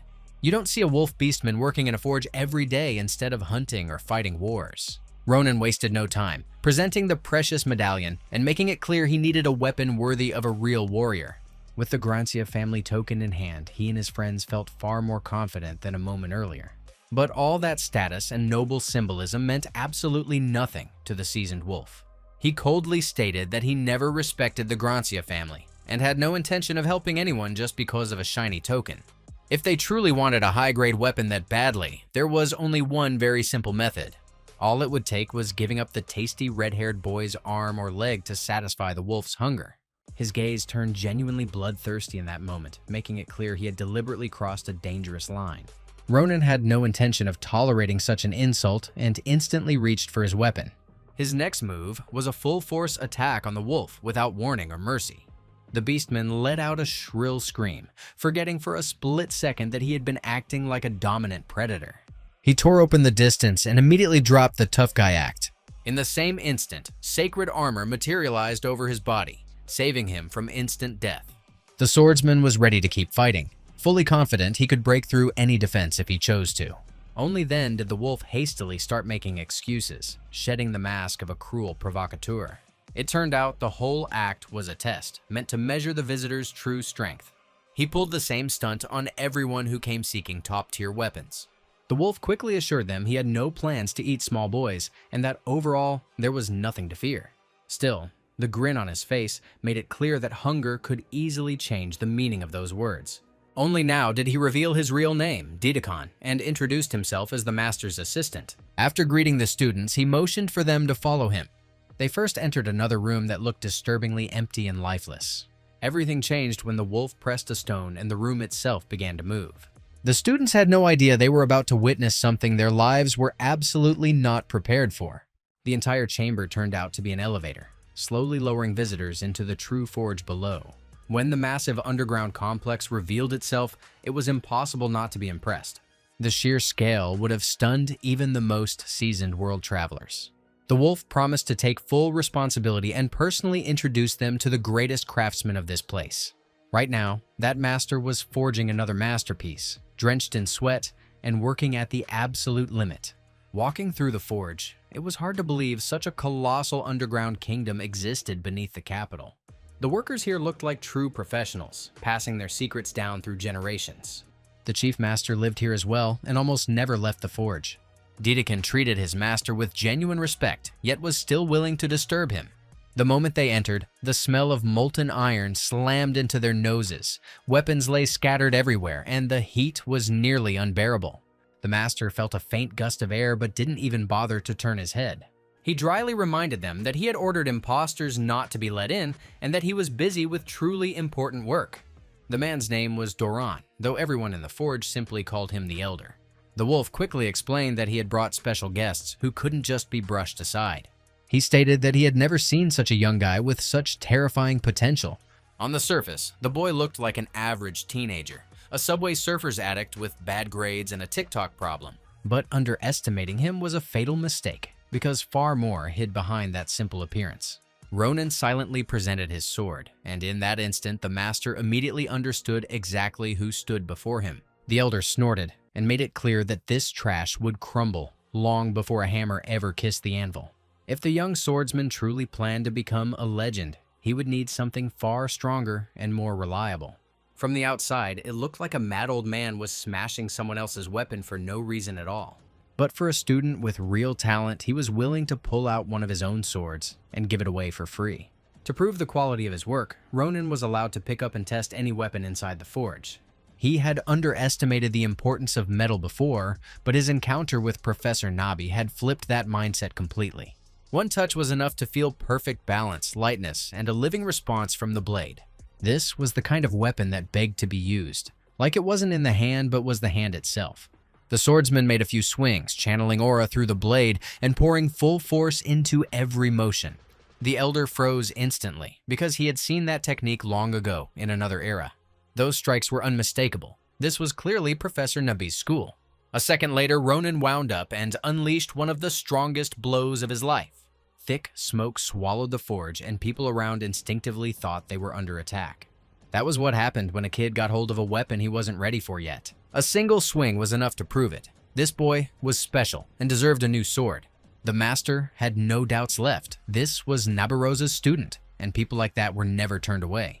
He admitted that many years ago, he had personally forged a blade for that most dangerous woman. The secret blade of Horus was considered one of his greatest masterpieces. The sword Ronan had just tested couldn't even be compared to that elite weapon.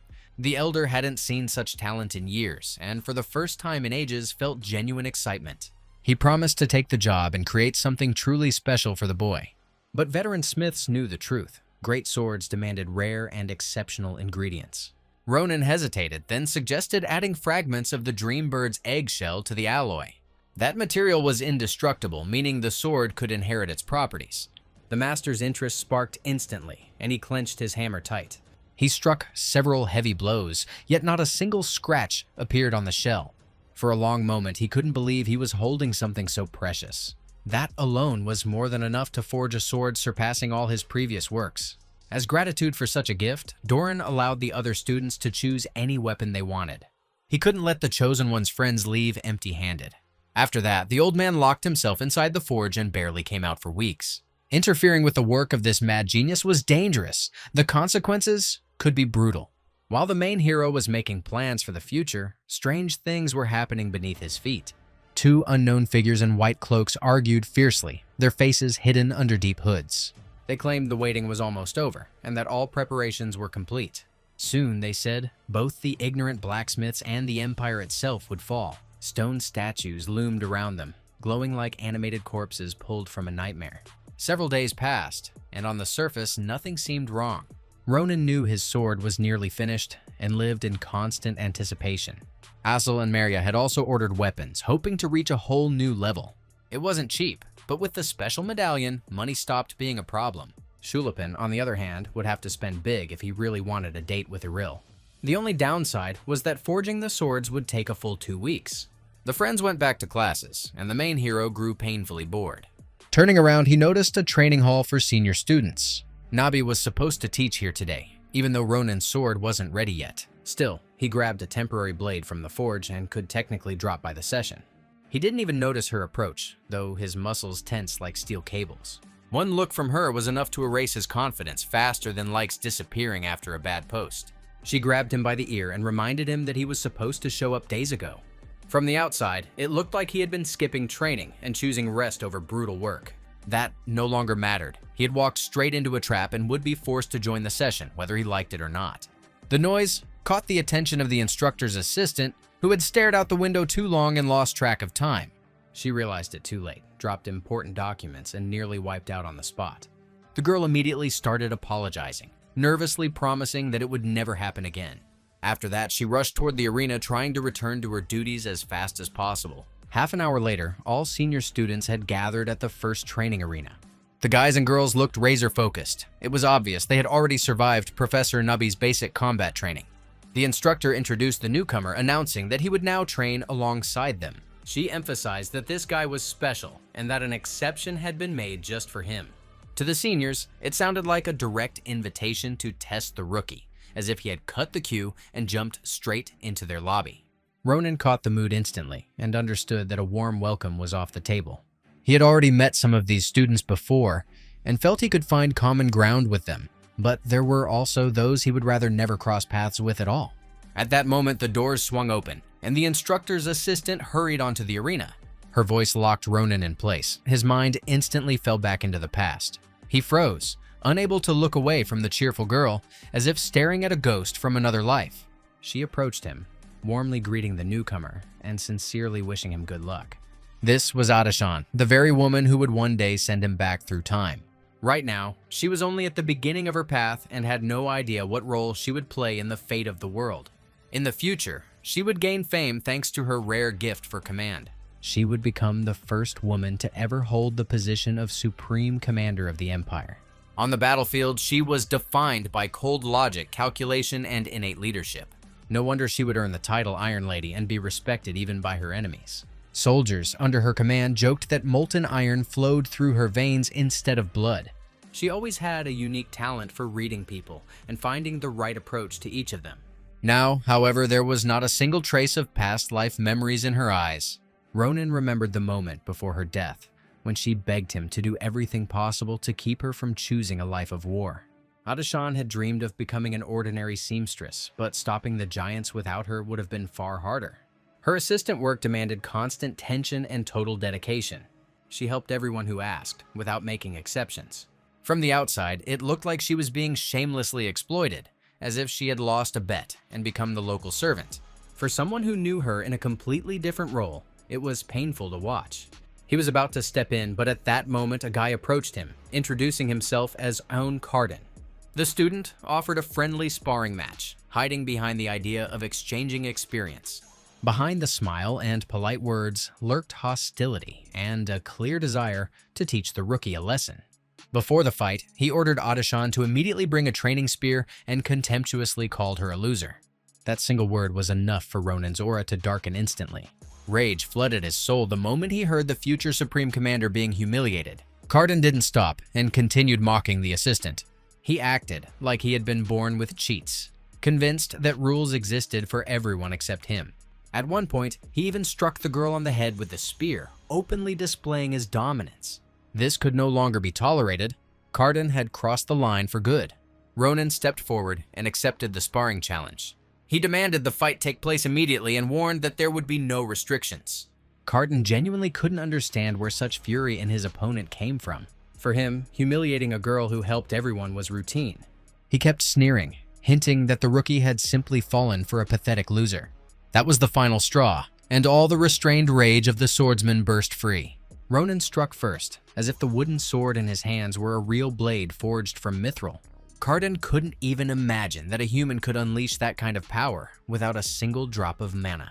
His spear cracked and split in two, and even the advanced techniques of the Yoon family failed to save the situation. The arrogant upperclassmen instantly lost control, and the fight spiraled into a bad timeline. They swung their weapons like this wasn't training anymore, but a matter of life and death. By then, Ronan had cooled off and remembered a simple truth. Cold focus always beats blind rage in real combat. Clear calculation let him wait for the exact moment when his opponent stepped into arm's reach. Then came a clean chain of precise strikes, and the remains of the spear exploded into splinters. The look on the senior's face said it all. Life had never prepared him for this. You can study martial theory forever, but a real fight always shatters pretty textbook patterns.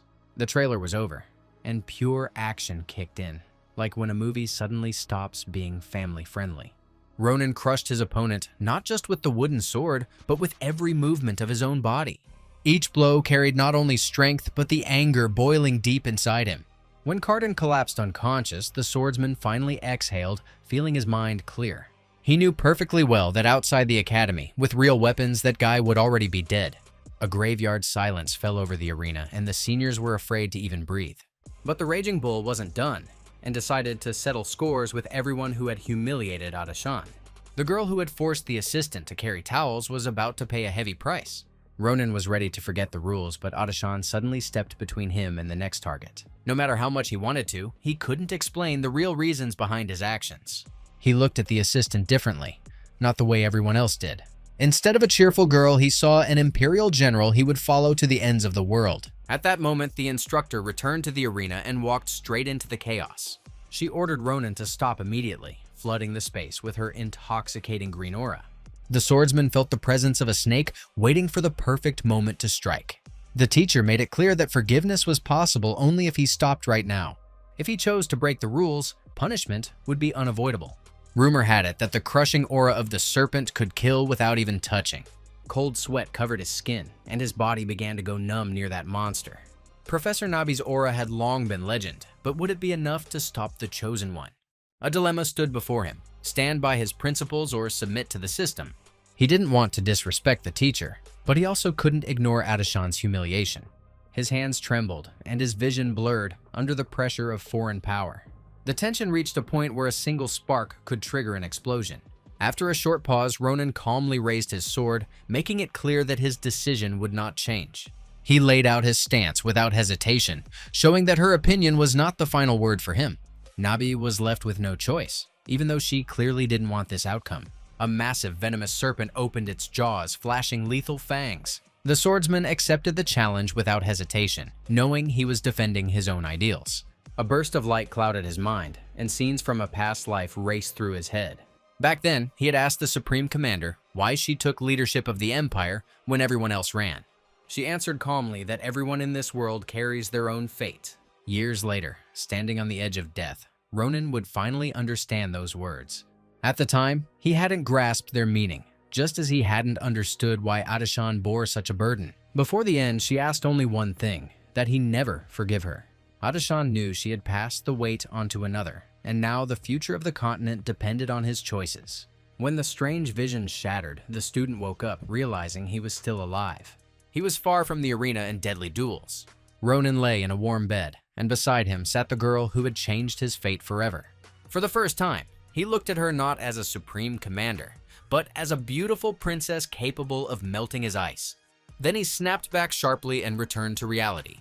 Now he had to explain to that guy why he woke up in the infirmary and how things spiraled this far out of control. The instructor chose to spare the special student and decided his attitude would be dealt with through extra training sessions. She let him live, though she sent him to the infirmary instantly. One touch of the serpent had been more than enough. Now Adashan wanted to understand why he completely lost it the moment someone crossed the line in front of her. Ronan answered simply, without drama, saying he couldn't calmly watch women being humiliated. In truth, the assistant fully understood why people treated her the way they did. From the outside, it looked like she endured insults out of weakness and an inability to fight back. But it was more complicated. This was a price she consciously paid for the chance to study beside her teacher. The assistant enjoyed privileges she hadn't formally earned yet. Originally, this course was meant only for experienced and already established students. Adashan had studied at the academy for just a year and still barely controlled her own mana. The future great commander was, right now, still mastering the most basic foundations of combat. Even the most terrifying warriors in history were once weak and vulnerable, just like her now. That was exactly why she herself asked the instructor not to interfere even if things got rough. Adashan knew she was receiving leniency and was ready to pay the proper price for it. Still, she sincerely thanked her savior for his concern and true gentleman behavior. Sometimes exhaustion and overload made her forget to defend her boundaries, and that's when incidents like this happened. After hearing her story, Ronan fell silent for a few seconds, choosing his words. Then he bluntly asked whether she endured all this because she already dreamed of becoming Supreme Commander. The girl covered her face with her hands. He had hit dead center. She really was too weak right now, but that didn't stop her from dreaming of commanding the Empire's legions. Yeah, it sounded naive, especially from someone who hadn't mastered mana control yet. But she wasn't planning to give up and was ready to go all the way, doing whatever it took. She didn't care about gender stereotypes. She intended to break the system to reach her goal. They got carried away talking, and after laying out her motivations, Adashan decided to leave the guy in peace. He needed a few more days of rest to fully recover. They agreed to meet at the next session and parted like old acquaintances. As soon as the door closed, a silhouette from the past surfaced before Ronan's eyes. Back then, the Supreme Commander had begged him to do everything possible to keep her out of the army and turn her into a simple seamstress. Now, a new dilemma stood before Ronan, refusing to let him rest. He wanted to fulfill his commander's wish, but knew that defeating the giants without her would be far harder. 3 days later, he was finally discharged and breathed in the long-awaited scent of freedom. Together with his friends, they immediately headed for the Grand Cappadocio. They had agreed to meet the wolf at the entrance, but for some reason he never showed up. By now, the legendary sword should have been ready, yet everything clearly wasn't going as planned. Ronan wanted the new weapon too badly and wasn't about to just wait. He decided to break the rules and descend into the forge on his own. It was forbidden, but the guy long considered unhinged wasn't being stopped by anyone anymore. When the doors burst open, their pupils widened in shock. The forge was blazing like riot fans with flares after a championship final. For the first few seconds, no one could grasp what was happening or how to react. Bodies lay scattered across the floor. Blacksmiths had fallen victim to a sudden attack. And the nightmare didn't end there because the attackers were still inside. A massive stone monster was herding the survivors into a dead end, leaving no room to maneuver. If no one intervened, the blacksmiths would be torn apart like chicks facing a snake. Action had to be fast and ruthless, exactly how Corporal Ronan was used to operating. He grabbed his friend and ordered Maria to run to safety immediately and call for reinforcements. Aesel activated telekinesis at once, while his senior stepped straight toward the fight. Several blacksmiths were pressed against the wall of the dead end and had already collapsed, saying silent goodbyes. The giant raised its arm to crush them like insects, and the chance of survival was almost gone. In that exact second, fate yanked the thread of history and decided to grant the blacksmiths one last shot at survival. A blade of light split the space apart and cleaved the stone monster in two like it was made of wet clay. Massive chunks crashed to the floor while stunned blacksmiths with frozen faces stared at their savior. It was now painfully clear that these brainless piles of rocks had picked the worst possible day to attack. At the same moment, another giant closed in on the main hero, each step shaking the ground. Waiting for the perfect distance, Ronan slipped aside and immediately began methodically shredding the monster. In his hands was one of the local master's basic swords, yet even with such a weapon, his movements felt absurdly smooth. The stone beasts had never felt any real threat from blacksmiths before and always charged straight ahead. They were convinced they'd get away with everything and fatally underestimated the student with glowing eyes.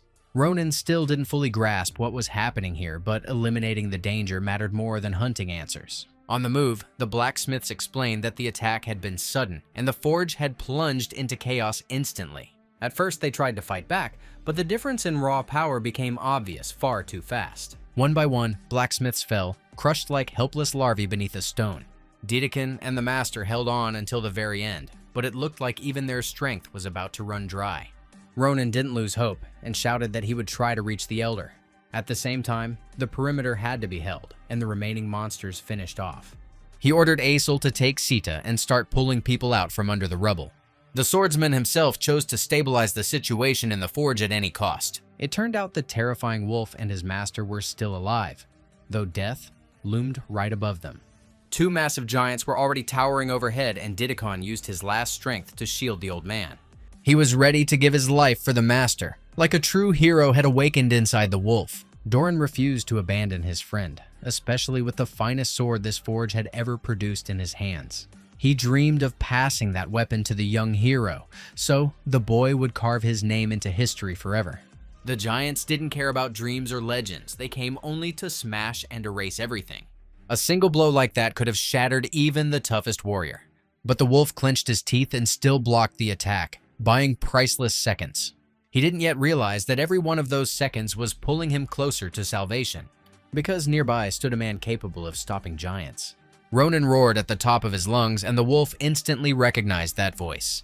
The monster, winding up for another strike, saw a flash of overwhelming aura before it.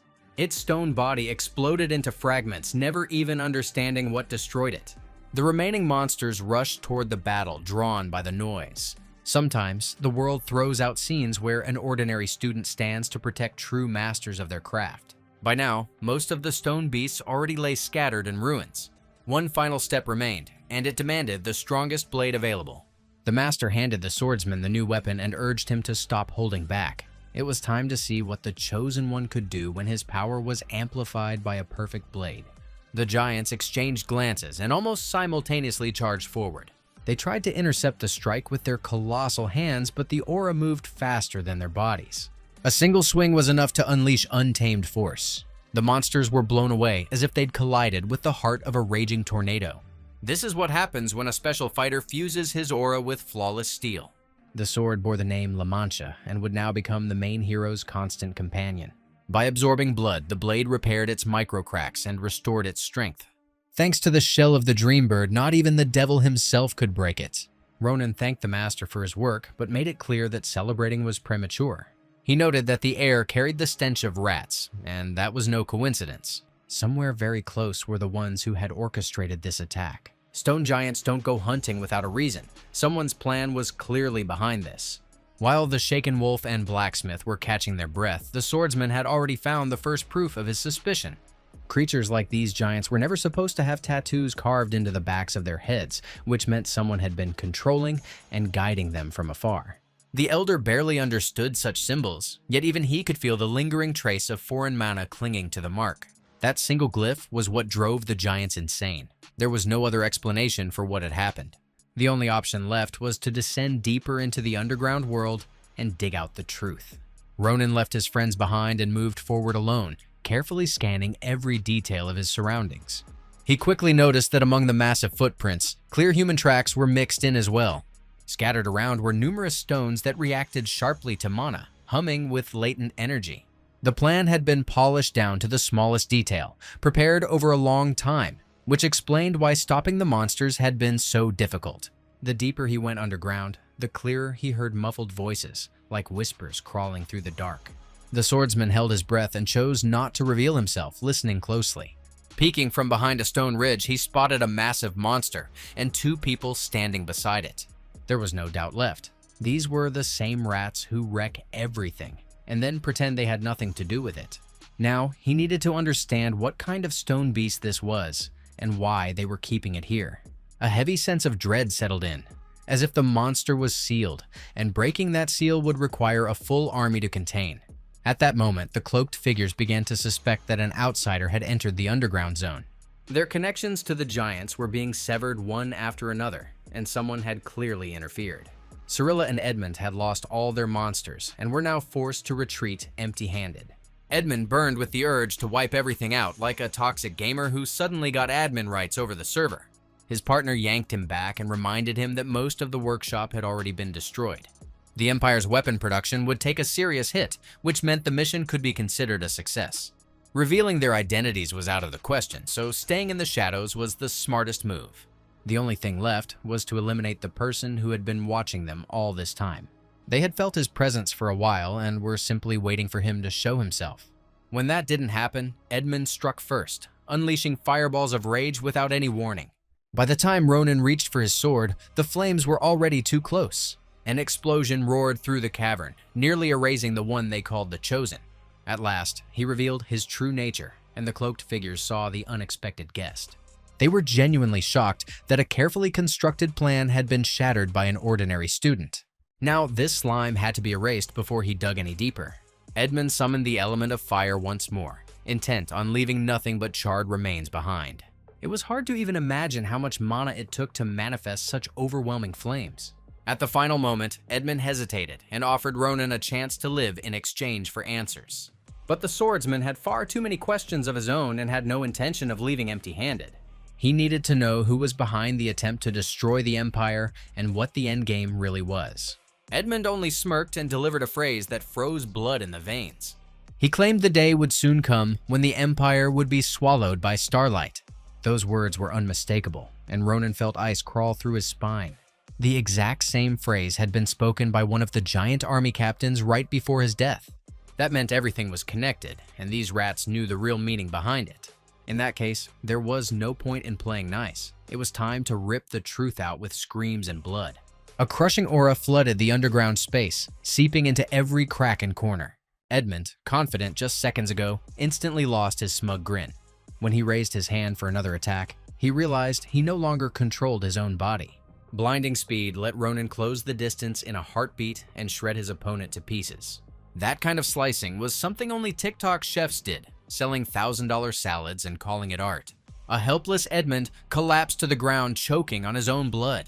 The swordsman's attention shifted to the blonde Cirilla, frozen in place with terror in her eyes. He grabbed her by the throat, making it painfully clear that this snake wasn't escaping today.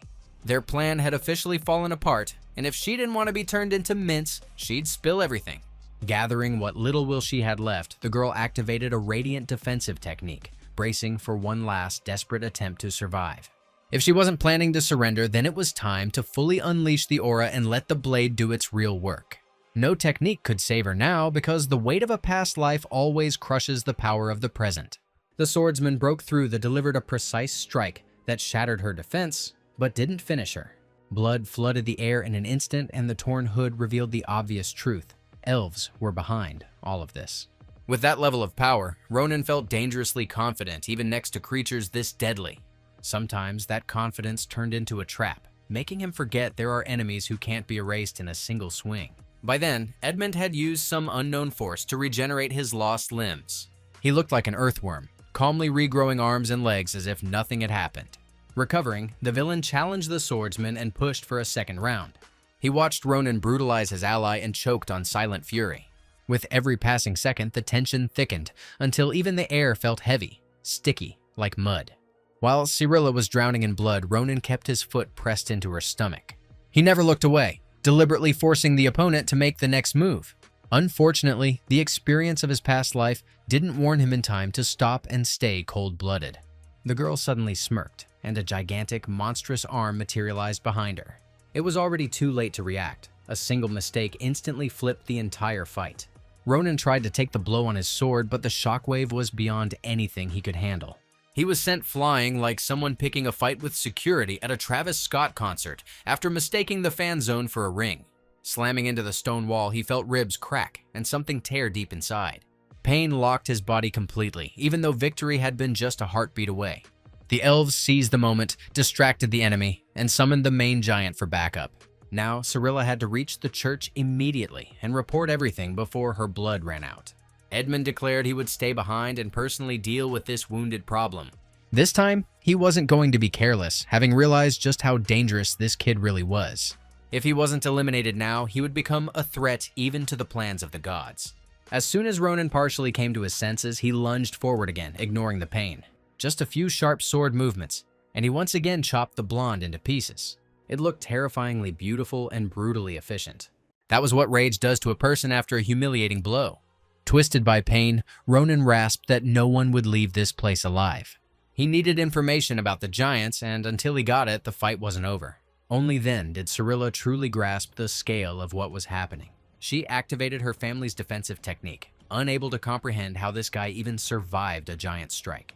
Barely able to stand, the swordsman still tried to close the distance and take her head. That was the exact moment his weakened body finally failed him. Experience kept him operating on another level, but his body simply couldn't keep up with that load. A child's body couldn't withstand the pressure and refused to obey at the critical second. Realizing victory was no longer possible, Cirilla chose to retreat, leaving a final threat behind. She swore she would learn everything about him and take away everything he loved. Family, a beloved girl, friends, no one would be spared. At that moment, Ronan's heart dropped, clenching with icy dread. He had finally found the enemy's trail, yet ended up in a position where retreat was impossible. Otherwise, the old nightmare would repeat, and he would once again watch others die. That couldn't be allowed, even if his body refused to move. He had to clench his will into a fist and endure. That's how real heroes are born. Ronan tried to rise but failed, and in that instant he felt a familiar green aura. Serpentine power instantly bound the elf, stripping her of any chance to move. A woman stepped onto the battlefield, one who never cared for games or pretty words. Her mere presence was enough to make enemies feel insignificant. Professor Nabi had arrived, her serpent right beside her. And now, she was ready to punish, brutally and without mercy, anyone who dared lay a hand on her student. Turning toward her, Ronan gave a brief nod of thanks for the perfectly timed intervention. It seemed his friends had managed to call the instructor, realizing the situation was spiraling out of control. Judging by her calm demeanor, the teacher held no grudge over the past incident and had no intention of reopening old wounds. To her, Ronan was still a student worth getting her hands dirty for. It was time to deal with the underground rats who had decided they stood above the gods themselves. The serpentine aura completely paralyzed the elf's body, leaving her unable to move even her tongue. After everything she had done, the idea of escape was officially dead. Attacking a student of the Philian Academy alone was enough to earn a lifetime sentence. Nabi offered the elf a glimpse into the future that awaited her. The snake-like aura unfolded a vision so horrifying that Cirilla began to shake uncontrollably. The terror was overwhelming, knocking her unconscious for a long while. Ronan had truly done everything he could and had saved countless lives that day. The instructor suggested he return to the academy to recover, but he refused. He needed to understand exactly what she had shown the elf, and whether it involved the Rodelin prison. His suspicion was correct. Even in his past life, he knew how deeply criminals feared that place. The prison in the heart of the sea was nicknamed the Fortress of Screams, a place after which even villains start respecting tax authorities. No method was considered off limits there when it came to extracting information, and the name alone was enough to paralyze with fear. Ronan took the instructor by the hand and asked to be allowed to attend the interrogation. The look in his eyes made it clear this meant far more to him than simple curiosity.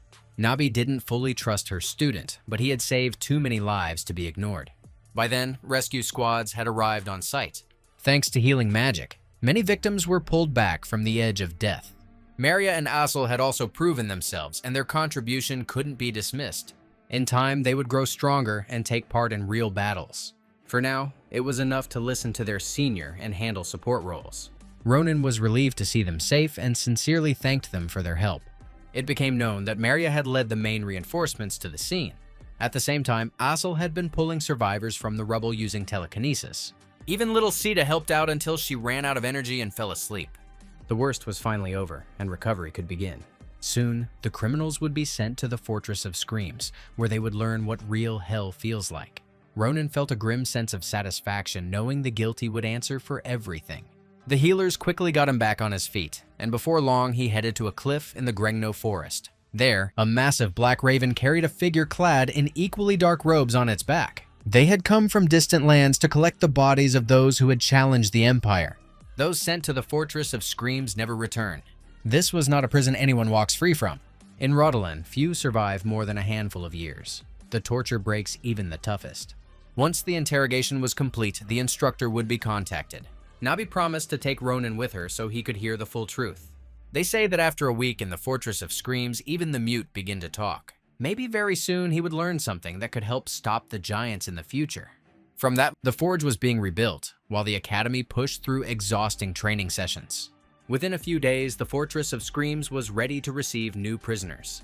Nabi and her students set out for that dark and ominous place. Even walking through its corridors was heavy. The walls were soaked with screams, pain, hatred, and despair. Rumor has it that the local torture methods have long evolved into a separate craft, refined to a level that's straight up terrifying. Apparently, this is the only way they make sure every criminal eventually spills every last detail of their schemes. The prison staff member is named Karaka, and at first glance, it's hard to believe that this cheerful, carefree grandpa genuinely enjoys other people's screams. Definitely not the kind of guy you want to visit at home and relax around, because people like him can slap cuffs on you real fast, and after that, well, you know how it goes. For the first time in his life, Ronan found himself inside a prison rightfully known as the Empire's worst nightmare. It was cold inside, the damp stench crawled into the lungs, and the narrow corridors felt designed to crush the mind. The administrator immediately warned that he had managed to dig up some information on the two captured elves. Turns out they were connected to something called the Clavier Nebula, a name the swordsman had never even heard before. According to rumors, this organization matched the Caliboro in both cruelty and scale. If you trace the latest terrorist attacks across the Empire, the Clavier Nebula shows up in reports more often than anyone else. In his past life, no one ever mentioned them, which made the whole situation feel especially unsettling. Without waiting for the official interrogation, the swordsman immediately asked whether the criminals had mentioned Starlight. Maybe Administrator Karaka said he hadn't heard anything like that, while staring at the boy a little too closely. Ronan explained that he had overheard the criminals talking before the fight, which was how he learned some details. He was gently warned to be careful because extra words in this place could easily turn a guest into a suspect. The friendly grandpa instantly dropped the hospitality and started pulling on a latex suit. Not that kind of latex, so relax and put those unnecessary fantasies away. It was obvious the man was genuinely pissed after learning the criminals had hidden important information from him. Now, he wanted payback, forcing them to scream so loud the walls would remember the sound forever. Each of these criminals was about to pay a price way too high for trying to deceive Mr. Karaka. They no longer looked nearly as lively as before, and those smug smiles were long gone. They had endured torture that grew more elaborate and more painful with every passing minute. Thanks to his magical properties, Edmund quickly regenerated any injuries. Among the bandits, he was nicknamed the Lizard, healing so fast it looked like he had a lifetime subscription to immortality. The old man got even angrier and decided to put on a demonstration right in front of the guests. He didn't shy away from cruelty, doing everything possible to break Edmund both mentally and physically. The girl had it slightly better. Without regeneration, they handled her more carefully. At this point, she had already lost her eyes, and the executioners decided to take a short break. But if Edmund died under the pressure, she would be next in line. Ronan had never witnessed cruelty like this, even though he himself had survived the true hell of wartime. Most likely, the criminals had already told everything they could, and something else was holding them back now. No one can endure this kind of pressure unless a curse is involved. Among bandits, it's common practice to place enchantments on one another. To keep secrets from falling into enemy hands, they use sealing magic that kills the bearer if they try to speak the truth. This seemed to be exactly that case, and conventional methods were no longer enough. They would have to resort to unconventional solutions, ones Karaka was always morally prepared for. He asked the guests not to interfere and promised to return in just a few minutes. When he came back, he carried a strange eye leaking a vile stench of slime and rot. This small creature could bypass almost any curse and extract the information needed. All it took was attaching the slug to the victim's body and asking a few well-chosen questions. The result was unexpected. Edmund screamed and began radiating a bright violet light. It looked like he was being fried from the inside, and in that moment, his remaining emotions vanished. He finally started talking, but his words were nearly impossible to understand. He stuttered, mumbled, and kept repeating something about a star and an eternal being. The only clear takeaway was that their plan involved destroying the entire world. At one point, even Cirilla intervened, ordering her partner to shut up immediately. The administrator kept demanding they speak plainly and explain things in human terms.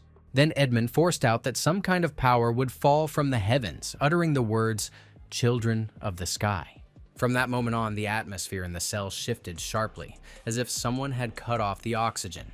In that instant, Ronan felt like he'd shrunk down to the size of a tiny ant the moment those words hit his ears.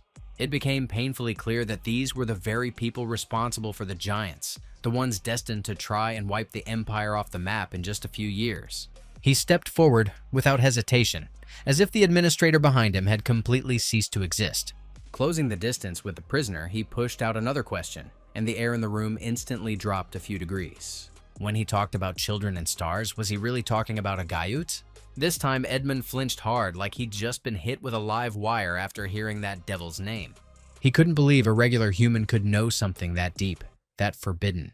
His face swelled up in seconds, like a botched underground cosmetic job gone horribly wrong. The sight was disgusting, and only Karaki reacted in time, shoving Ronan several meters back. He immediately activated defensive magic, realizing the prisoner was seconds away from detonating. That's what always happens when someone is bound by a curse that's too powerful and completely irreversible. On top of that, the foul slug was already gone, meaning the endless torture had finally stopped. It looked like a double restriction, one that automatically erased the host the moment it was broken. Now, the administrator had questions of his own and tried to figure out who this Agayut really was. Judging by the reaction, that name belonged to strictly classified information within the Clavier Nebula, which made things even more interesting, considering an ordinary academy student somehow knew all this. Suspicion began to settle on the shoulders of a guy who only wanted to stop an incoming apocalypse. Ronan had to watch every single word, or he'd learn firsthand what Rotterdam torture really meant.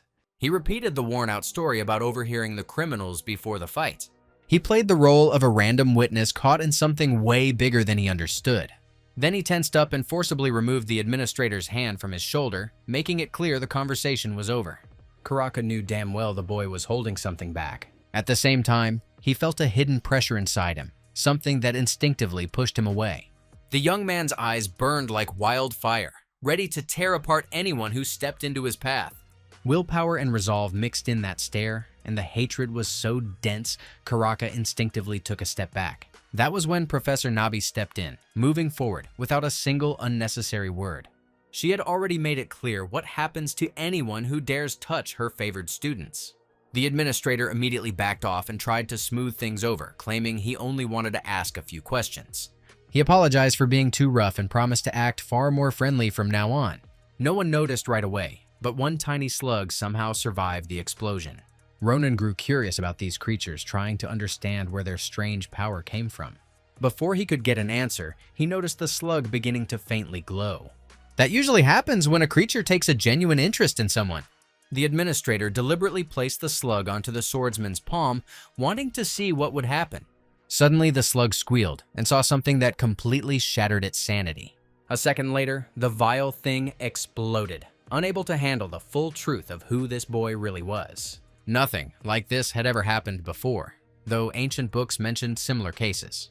Most likely, Ronan truly was bound by a curse, with no other reasonable explanation left. Maybe he had felt strange limitations in everyday life before, but never paid them much attention. That theory was backed by one fact: a man with an awakened aura who still couldn't use mana. Ignoring those limits was no longer an option. Karaka advised Ronan to take this seriously and seek out a powerful healer as soon as possible. He also added that whoever cast this curse clearly harbored deep personal hatred toward him.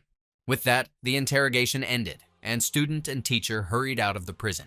They were promised immediate notice if any new information surfaced. As they parted, the administrator gave the student a long, mysterious look. He had never encountered someone so young and yet so disturbingly talented. As a final piece of advice, Karaka mentioned that no one surpassed Professor Maya's secret when it came to curing curses. That woman hadn't been seen in ages, and many believed she was nothing more than a myth. But her old friends knew the truth. She alone could shatter any curse, no matter how terrifying.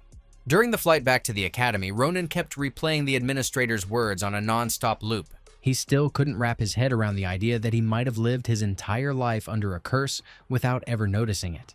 At the same time, he didn't forget to appreciate Professor Nabi, who stepped in right on time during that tense moment with Karaka. Things could have gone way darker if the swordsman hadn't had that kind of backup. Moments like that make it painfully clear how important powerful allies really are. The more Ronan watched Nabi, the more convinced he became that behind her terrifying aura stood a genuinely worthy person. Still, it felt strange, since in his previous life, he had never crossed paths with her even once. That raised an uncomfortable question about whether the Clavier Nebula was somehow involved. Maybe the very act of returning through time had already triggered a chain of distortions, slowly rewriting the course of events. All of that would need answers later, but first priority was breaking the curse. The next day, Ronan was back at the academy, yet he didn't rush to attend classes. Instead of magic faculty practice, he headed toward a forest known as Sherry. Near the forest entrance stood a park of columns, intimidating with its gloomy, oppressive presence. Even in that stone nightmare, though, there was always someone who could ease the tension. The swordsman brought along an old friend, someone who knew this forest like the back of her hand. Meeting Adashan again, Ronan remembered how he once planned to talk her out of becoming a supreme commander. He still hadn't sorted out that decision, so for now he chose not to bring it up, especially since all signs pointed to an early giant invasion, and she might still be essential. After the last incident, Adashan was doing fine. Training had become noticeably easier for her, as people now preferred to keep their distance. She even thanked her rescuer, openly admitting that life without constant humiliation felt way better. Instructor Nabi assigned her assistant to guide Ronan to the Great Sorceress. It turned out the ancient woman lived in an unusually dark and unwelcoming place. Apparently, her tastes were very specific, but that didn't matter right now. Adashan called in help from her closest friend, a girl she called Ellie. Ronan was clearly not ready to see Elizabeth Akalusha in such an unexpected state. Usually, she came off cold, even borderline ruthless. Now, though, she was practically glowing with joy at the sight of her best friend. Only after a few moments did she notice someone else standing nearby. The instant her gaze landed on the newcomer, the good mood evaporated completely. It was like someone flipped a switch. Elizabeth exploded, demanding to know what that idiot was doing here. They had to quickly explain that he needed help and that they'd be heading deeper into the forest together. That was where the office of a professor capable of handling any curse was located. Ronan relaxed a little and even started calling Elizabeth Ellie's friend. She hated that instantly and made it clear that one more word like that would cost him his head. Until that day, Ronan had never really thought about how close those two girls were. Though it wasn't surprising, considering that even in his past life, the Supreme Commander had invited him into the Akalusia family. All those thoughts had to be shelved for now, with full focus on the curse. The moment they entered the house, a wave of intense discomfort washed over the students. An old grandmother sat before them, known to all as a great professor. She neither moved nor spoke, creating the eerie impression that she died in that chair long ago. Ellie slowly approached the old woman and activated a spell. She muttered several strange words, and the room lit up with violet flashes. Then the granny slowly opened her mouth, like she was showing off a brand new set of veneers. Her body began to grow, giving the impression that she was about to swallow everyone in the room. The swordsman was calmed down and told to trust the ancient magic leading to the professor's true home. Barely a minute later, they found themselves inside a massive study filled with ancient books. Maya's secret already knew that a special student in need of help had been sent her way. The greatest curse expert on the continent appeared as if from nowhere and immediately acknowledged the guest. Looking at her face, it was hard to believe that this woman was already 83 years old. She didn't bother diving into the glory days of her youth, deliberately shelving those stories for another time. Right now, what mattered far more was breaking down the boy himself, someone who had been living under a curse for years. Strange hieroglyphs immediately surfaced around him, even though no explanations were given out loud. Maya examined Ronan with genuine amazement, trying to figure out how so many curses had latched onto him. With ordinary skills, even touching something like this would be reckless, but a seasoned professor knew exactly how to handle it. She had long since moved beyond standard magic and memorized every ancient chronicle worth knowing. Now, the swordsman had to listen with absolute focus because his future was directly on the line. All of his curses were about to manifest within his soul, and he would have to find their source on his own. After that, he would need to take up a weapon and destroy them because only that could tear the devil's chains off his soul. It sounded unsettling and downright scary. But for the sake of unlocking his mana, he was ready to go all in. The moment Ronan agreed, the professor immediately placed her hand on his forehead. That single touch was enough to drag him deep into his inner consciousness. It felt like the ground vanished beneath him as he dropped straight down, losing all sense of footing. When he blinked, the world around him had completely changed, and he found himself somewhere warm and familiar. A world forged from his curses took the shape of his hometown and his old house. A little girl ran past, and her voice instantly pulled him back into childhood. Of course, it was his older sister, rushing home after a morning walk. Bursting inside, she immediately rushed to her baby brother, who had been born not long ago. A radiant Iril was way too loud, forcing their mother to scold her gently. Back then, their mother was still alive, filling the house with a calm, comforting presence. They talked for a bit, and the older sister promised she would always protect her beloved little brother. Once upon a time, their home had really been like this, even though Ronan himself barely remembered it. He looked at the infant and suddenly saw his own reflection staring back at him. Until that moment, he had believed he was born a freak, but that feeling shattered completely. Just then, the front door flew open and all that peace evaporated in an instant. The room darkened, and the hero's hands began to tremble uncontrollably. Fear locked his body in place, leaving him unable to move or even react. It seemed the father, whom the girls had been waiting for so long, had finally returned home. His face was swallowed by darkness so thick it felt like a local knockoff of Darth Vader had stepped inside. He spoke in incomprehensible words, and the family looked as if they couldn't understand a single sound. Then he used magic to put his wife to sleep. A moment later, the same fate fell upon little Iril. Even watching that horrific scene was physically painful.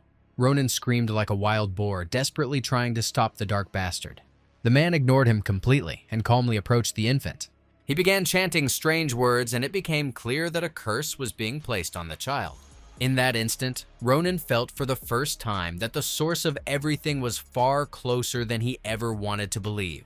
Ronan had stayed inside his own consciousness for too long, and the professor started to worry. It turned out he was carrying more than 10 curses, and fully cleansing his soul would take months. The most disturbing part was that right now they were fighting only one curse, and even that was an uphill battle. Ronan did everything he could to interfere and stop his father, but every movement sank into the void like he was fighting underwater. Some unknown force shackled his body, leaving him a helpless observer locked inside his own mind. Then, after the man finished placing the curse, he calmly passed straight through Ronan, as if the boy were nothing more than a shadow. In that instant, all restraints vanished, and Ronan finally felt his breath and body return under his control. He dashed to his mother and sister, only to see that they showed no sign of waking, lying completely still. Clinging to sanity, Ronan tried to convince himself it was just a nightmare, something unreal and temporary. But emotions took over, and one truth burned clear. In this world, he had to kill that dark bastard no matter the cost. From that second on, doubt was gone. He drew his blade and began slicing the air, flooding every swing with overwhelming aura. The doors exploded into fragments, all for one purpose alone, to catch the man who had caused him so much pain. Outside, his father was already waiting, yet even here, his face remained hidden behind thick, living darkness. With that detached stare, he seemed to mock his son, offering neither answers nor explanations. Enduring such cruel silence was impossible, and Ronan realized someone had to end this now. As he charged forward and raised his blade, his father calmly lifted a hand and summoned Dark Aura. A heartbeat later, they clashed, and the hero's first strike was blocked effortlessly. Normally, cutting down an opponent was easy for him, but this time, none of his familiar techniques worked. For the first time in ages, he felt himself losing, unable to crack the enemy's defense. Wounds began to appear across his body even as the battle was only heating up. By then, his father had drawn a weapon as well, making it clear his sword skills rivaled his son's.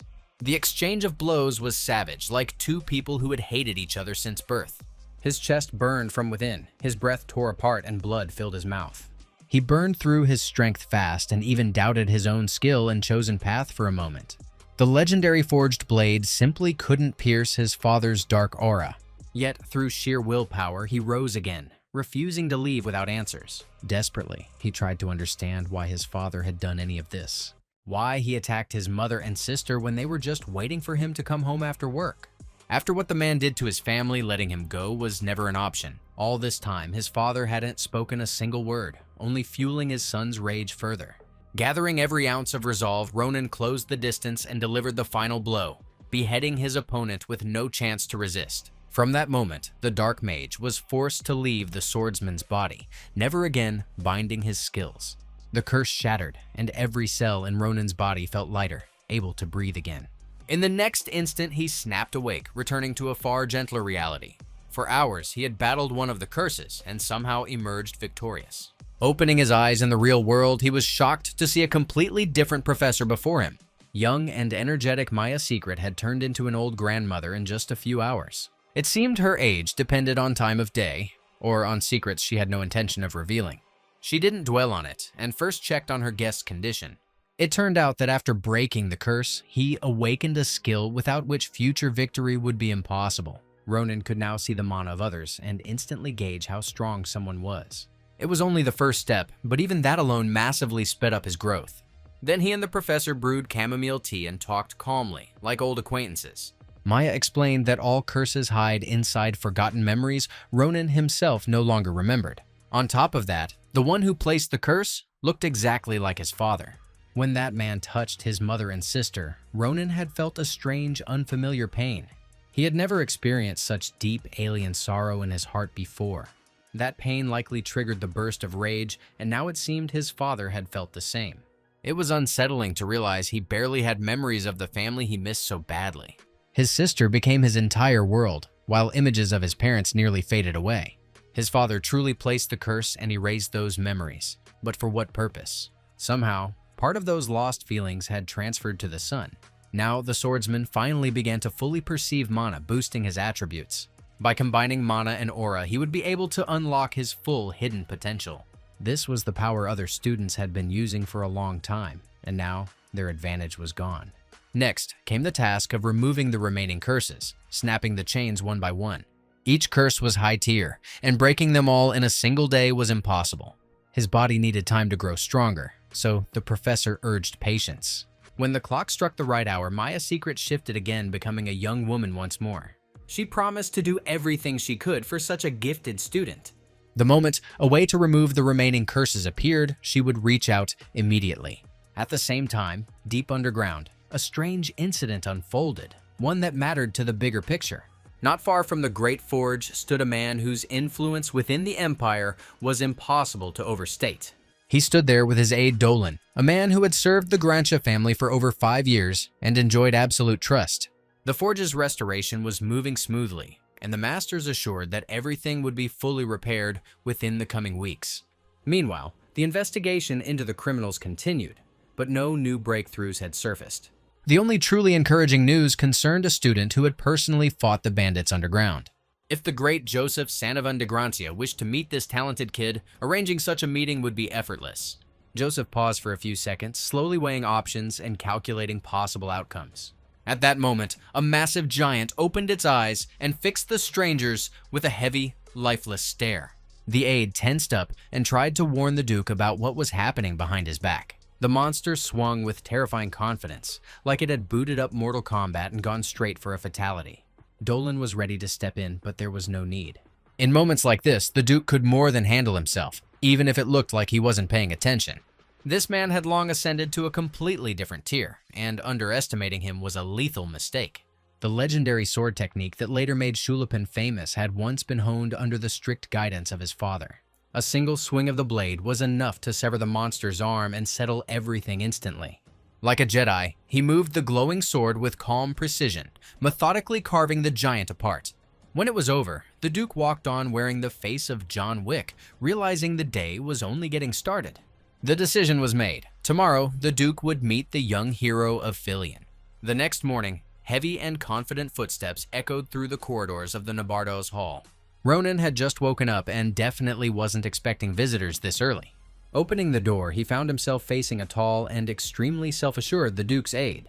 This cocky guy, Dueling, was wrapped in a strange dark-tinted magic that pressed unpleasantly on the senses. Behind him appeared an experienced man with far calmer and nobler mana. It was Duke Joseph Grancia himself arriving personally to meet the one who saved the Great Forge. Just minutes later, they were seated at a table, thoroughly discussing everything that had happened underground. As a gesture of goodwill, Joseph presented elegant scabbards for Ronan's new sword. He had personally commissioned them from the headmaster, sparing no expense and paying an insane amount. The Grancia family and Grand Cappadocio had been bound by close, mutually beneficial cooperation for many years. Incidentally, the Duke's own blade, known as the Pale Lord, had also been forged by the local elder. So it was no surprise that Joseph came in person to congratulate the hero who saved both people and forge. To fully put the young man at ease, he handed over another gift, a golden family medallion. As for the other students involved in rescuing the survivors, each received rewards worthy of their efforts. Maria and Assel would remember for a long time the day they were given new weapons and golden medallions. Once the formalities were done, the conversation smoothly shifted to the real reason for the visit. Joseph had come with a clear objective: to learn everything Ronan knew about the underground incident. Those reckless individuals had caught his serious interest, and he wasn't leaving without leads. The moment this goal surfaced, the atmosphere in the room changed instantly. It became obvious why the head of the family was considered one of the greatest swordsmen on the continent. His aura was truly oppressive, even without him actively exerting power.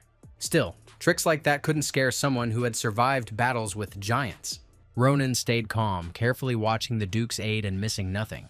Early in the conversation, that strange mana began slowly spreading through the room. Dueling hadn't moved until now, but it was clear something was seriously unsettling him. Looking at him brought back images of the underground criminals. Could this man be connected to them, capable of betraying his own master? To confirm that, one had to move carefully, stay cold-blooded, and strike with precision. As was already clear, the Duke was among the strongest on the continent, yet even he couldn't see this strange mana. That meant the gift belonged solely to Ronan's eyes, and he needed to exploit that edge. He began mentioning the appearance of a star, carefully choosing words meant to provoke. The bait seemed to work, as gloomy shadows started gathering around the aide. To be completely sure, only a few more sharp and dangerous lines remained to be dropped. The hero of Filion kept his composure on purpose and calmly admitted that he had only caught fragments of phrases right before the battle began. At the same time, he watched the Duke's aide lose control of his body second by second, turning the situation into something suspiciously interesting. When the Duke realized no new information would surface, he thanked them for the warm reception, politely took his leave, and exited the dormitory. As a final move, Ronan decided to drop one more word that had burned itself into his memory during the criminal's conversation. He mentioned the name Agayut while carefully studying the aide's face, missing not a single flicker of reaction. After that, all doubts vanished. The sly assistant really was a filthy rat. That same night, Ronan chose caution, preparing his sleeping spot in advance and bracing for the worst-case scenario. Dueling appeared without warning, drew his sword, and unleashed a crushing strike straight into the room. He did everything he could to make sure the one who knew too much would never wake up again. When the dust settled, it became clear the room was empty and the target had known about the ambush ahead of time. A mocking presence sounded from behind. It was Ronan, already fully aware of what kind of rat he was dealing with. He didn't rush to challenge Dueling because the night's program still needed a third guest. At that instant, the doors burst open, and the overconfident aide completely lost his cool. Standing before him was the young Lord Schulipin, who had come personally to hear every explanation. To make everything crystal clear, it was worth rewinding events by a few hours. On the upper floors of the Navarro Pavilion, two old enemies had met, slowly transforming into uneasy allies. Schulipin arrived right after receiving the letter, learning that Sir Dueling planned to attack Ronan that very night. The stalker made it clear from the start that such accusations couldn't be thrown around without solid proof. Dueling was considered a knight, widely praised as one of the most talented and loyal members of the Grancia family.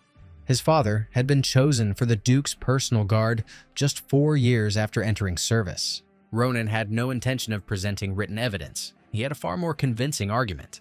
He suggested his companion stay and personally witness what would happen that night. When the time came to deal with the rat, no one had any doubts left. Schulipin drew his sword and made one final demand for the aide to explain himself. The man who had always blindly followed the family's orders turned into a serpent, ready to strike at any second. He instantly unleashed a burst of aura, freezing the movements of the other students in the room. It was the first time an ordinary-looking man had managed to restrain the main hero's movements. Without hesitation, he went on the offensive, aiming to eliminate the greatest threat to his clan. Ronan blocked the blow, but the sheer force of the attack was still overwhelming. The stalker could no longer hold back his emotions, though deep down, he still hoped this was all a mistake. Now that their blades had clashed, not a single doubt remained. Dolan knew perfectly well that the young lord still couldn't fully control the radius of his aura. That worked in his favor, since without control, the insane techniques of the Grancia family were unusable. The aide kept pressing forward, convinced he could overpower the inexperienced heir. They had trained together many times and knew each other's strengths and weaknesses inside out. In a burst of rage, he admitted that he had never been a true knight of Grancia. He couldn't even be called a traitor. He had served the enemy from the very beginning. Just when it seemed Schulipin was about to fall, he suddenly stopped resisting. It was as if he was testing whether Dolan would really go all the way, but Ronan chose not to gamble. He stepped in at the right moment and shielded his ally, saving him from certain death. Now fully convinced that Dolan possessed not a shred of honor, Schulipin decided to do the dirty work himself. He drew his blade, activated every skill at his disposal, and unleashed a devastating strike. From that moment on, it was clear the young lord had made massive progress recently. Ronan immediately joined in, having no intention of staying in the background. He hated rats far too much to sit on the bed and watch the fight from the sidelines. Sparks flew everywhere, and Dolan looked like an NPC who had accidentally wandered into a one-punch man boss fight. He couldn't keep up with their speed and was forced into non-stop defense, completely abandoning offense. In the chaos, he spotted a window and decided that sometimes retreat was the smartest move. Trying to distract his opponents, he dashed toward the only exit from this personal hell.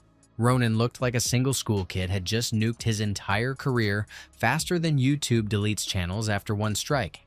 Even so, he wasn't in a hurry to die and knew that if he survived this night, payback could always come later. The stalker had to unleash real speed to chase the guy down under the bright moonlight, slicing the courtyard into sharp shadows. When Dolan realized there was no escape, his entire life flashed before his eyes, leaving only cold panic behind. For betraying the Grancia family, he was meant to die right here, without trial and without excuses. The death sentence was carried out, and the technique known as Tornado ripped through every barrier in its path, shredding space itself. No blade and no defensive artifact could stop a technique this insane and bloodthirsty, forged purely for killing. In his final moments, Dolan tried to call on a celestial star clinging to a last gamble, but the filthy trick failed. The show was finally over, and no one in the family would ever remember that stinking lying rat again. By then, Ronan had reached the battlefield as well, openly satisfied at the sight of the pool of blood near the traitor. Schulipin had to admit he was grateful to his ally, even though accepting that rats like this existed within his family was hard to swallow. Either way, a massive purge had to begin, rooting out every last traitor and leaving no chance for a repeat. That work needed to start immediately, while Ronan had to stay behind and dispose of the body before anyone raised the alarm. It felt like fleeing a crime scene, but no one could stop a guy moving this fast and this cold-blooded. The very moment Ronan was left alone, a portal opened behind him, and painfully familiar voices echoed out. The academy director arrived, still awake after spending the night checking homework and professors' reports. Beside him stood Professor Nabi, who had barely managed to throw on pajamas after being jolted awake by the emergency call. Her t-shirt looked a little strange, apparently proving she was a hardcore Snake fan, even in the middle of the night. The swordsman tried to compliment her, but she immediately shut him down and warned him not to push his luck. What mattered now was explaining how a senior student's corpse ended up here and what the hell had gone down tonight. Ronan didn't try to hide anything and laid out the entire insane story in full detail, skipping nothing. While the director sighed and frowned in disbelief, Nabi acted as if she had already known all of this. A few hours later, as the sun rose over the empire, the director silently pieced together the facts. It was unsettling to realize that one of the most influential families had harbored a spy working for the dark side for years. Ronan chose not to mention that only he could see the dark mana of traitors, carefully hiding that ability. He kept it secret to avoid unwanted attention and to keep those closest to him out of lethal danger. After the heavy discussion, the director admitted that the Empire owed this boy more than it could repay. If he really was that gifted of a genius, then it was time to return the favor for everything he had done. He could ask for anything, and judging by his eyes, Ronan already knew exactly what he wanted. The next day, something loud and genuinely interesting went down in the Academy's main square. After classes, rumors spread fast among the students about the formation of a special club. Ronan gathered everyone present to invite them into his team, promising a life of adventure and non-stop growth. All it took was passing a short interview and handling the paperwork without asking unnecessary questions. He spoke with confidence and edge, making it clear there was no room for hesitation or weakness on his team. The swordsman was absolutely convinced it was a killer idea, and only an idiot would turn it down. At that moment, a girl watched him closely, someone unused to showing her face and hiding her emotions. She was clearly intrigued by the guy, even though he didn't notice her at all. A few days, the hero's confidence and good mood were completely gone, wiped out in a single stroke. He couldn't believe that after all that hype, only his old friends had joined his team. With all due respect to them, he wanted a roster stacked with more dangerous and talented people. Did he really not get why no one else signed up despite all the loud speeches? Maybe starting the interview with a beating like it was a UFC tryout instead of a student club wasn't the best move. On top of that, Ronan talked about sketchy stuff and offered a contract that demanded risking one's life. People either refused outright or cracked under the pressure before the interview even ended. On the flip side, that was the only way to filter out the weak and keep those who could truly deliver. One of the few who passed was a guy Ronan had already crossed blades with before. He endured every round of sparring and made it clear he wouldn't back down until he earned a full Adventure Club contract. It was a guy named Brahm, a talented second year known for his massive build and downright inhuman strength. He was always upbeat and cheerful, and Ronan noticed how surprisingly easy it was to connect with him. Maybe he lacked speed and finesse, but he would still become a rock-solid foundation for any team. Everything was set for the adventure to begin, yet the team captain chose to wait a little longer, weighing every move like a chess grandmaster. He still hoped some students would dare to take the risk, but over the next few days, no one showed up at the arena. Just as despair started creeping in and he was ready to scrap the whole pointless idea, Adashan stepped in to back him up. She stayed by his side and calmly reminded him that a few reliable allies beat a crowd of mediocre ones every single time. That talk pushed Ronan to think again about her future and about the place she held beside him. It seemed he would still have to tell her that there was no spot for her on this team. After all, she herself had asked him to do everything possible to keep her away from military service and that dangerous path. Pulling that off turned out to be way harder than it looked at first glance. Just as they started packing up and getting ready to head home, the girl in the red hood appeared out of nowhere. Her strange aura instantly soaked the area, and the air turned damp and sticky like thick resin clinging to the skin. It looked like she had come for the interview and genuinely wanted to join the adventure club. That was good. She stayed. He couldn't believe there were shameless freaks like this walking around the academy. He called her crazy and told her to get lost, only to realize she just wanted to touch the pet perched on his shoulder. The tiny dream bird would only be accessible if she signed the club contract. The girl, still expanding the team, sounded good, so Ronan took a closer look at her. He could tell she was far from ordinary and asked her to show her power. Right after that, Ophelia D. Knight summoned a pink aura that flooded her entire being. Ignoring that kind of power was impossible, and the onlookers even stepped back, fearing the shockwave. It was impressive. Ophelia controlled her mana with ease, everything flowing like second nature. Only a sharp eye could catch the blood-red energy slowly seeping from her hand. The exact same energy pulsed around the dream bird that had recently hatched from its egg. At that point, Ronan had zero doubts left and knew allies like this were exactly what he needed. Her next attack gave the training dummy no chance, wiping it out completely. The explosion was so intense that any further testing became pointless. After that, Ophelia spoke through telepathy, never even opening her mouth. Ronan quickly said goodbye to his friend and explained that urgent business had come up. Together with Ophelia, he headed for a walk through the evening park, the perfect setting for a serious talk. Ophelia got what she wanted and kept playing non-stop with little Sita. By then, Ronan had no doubts left that she was a vampire hiding her true talents. Not all vampires had left these lands. A few stayed behind in the Empire, living in the shadows. They avoided unnecessary trouble and carefully concealed their abilities. As they walked through the square, Ophelia sensed a special blood energy nearby. She quickly realized the source was the small creature perched on one of the students' shoulders. All this time, she thought the dream bird had already reached adulthood, but in truth, it was only a few months old. That kind of explosive growth in such a short time genuinely shocked her. You don't often see a creature radiating such dense and saturated blood mana. If that was true, then vampires could definitely put something like this to use.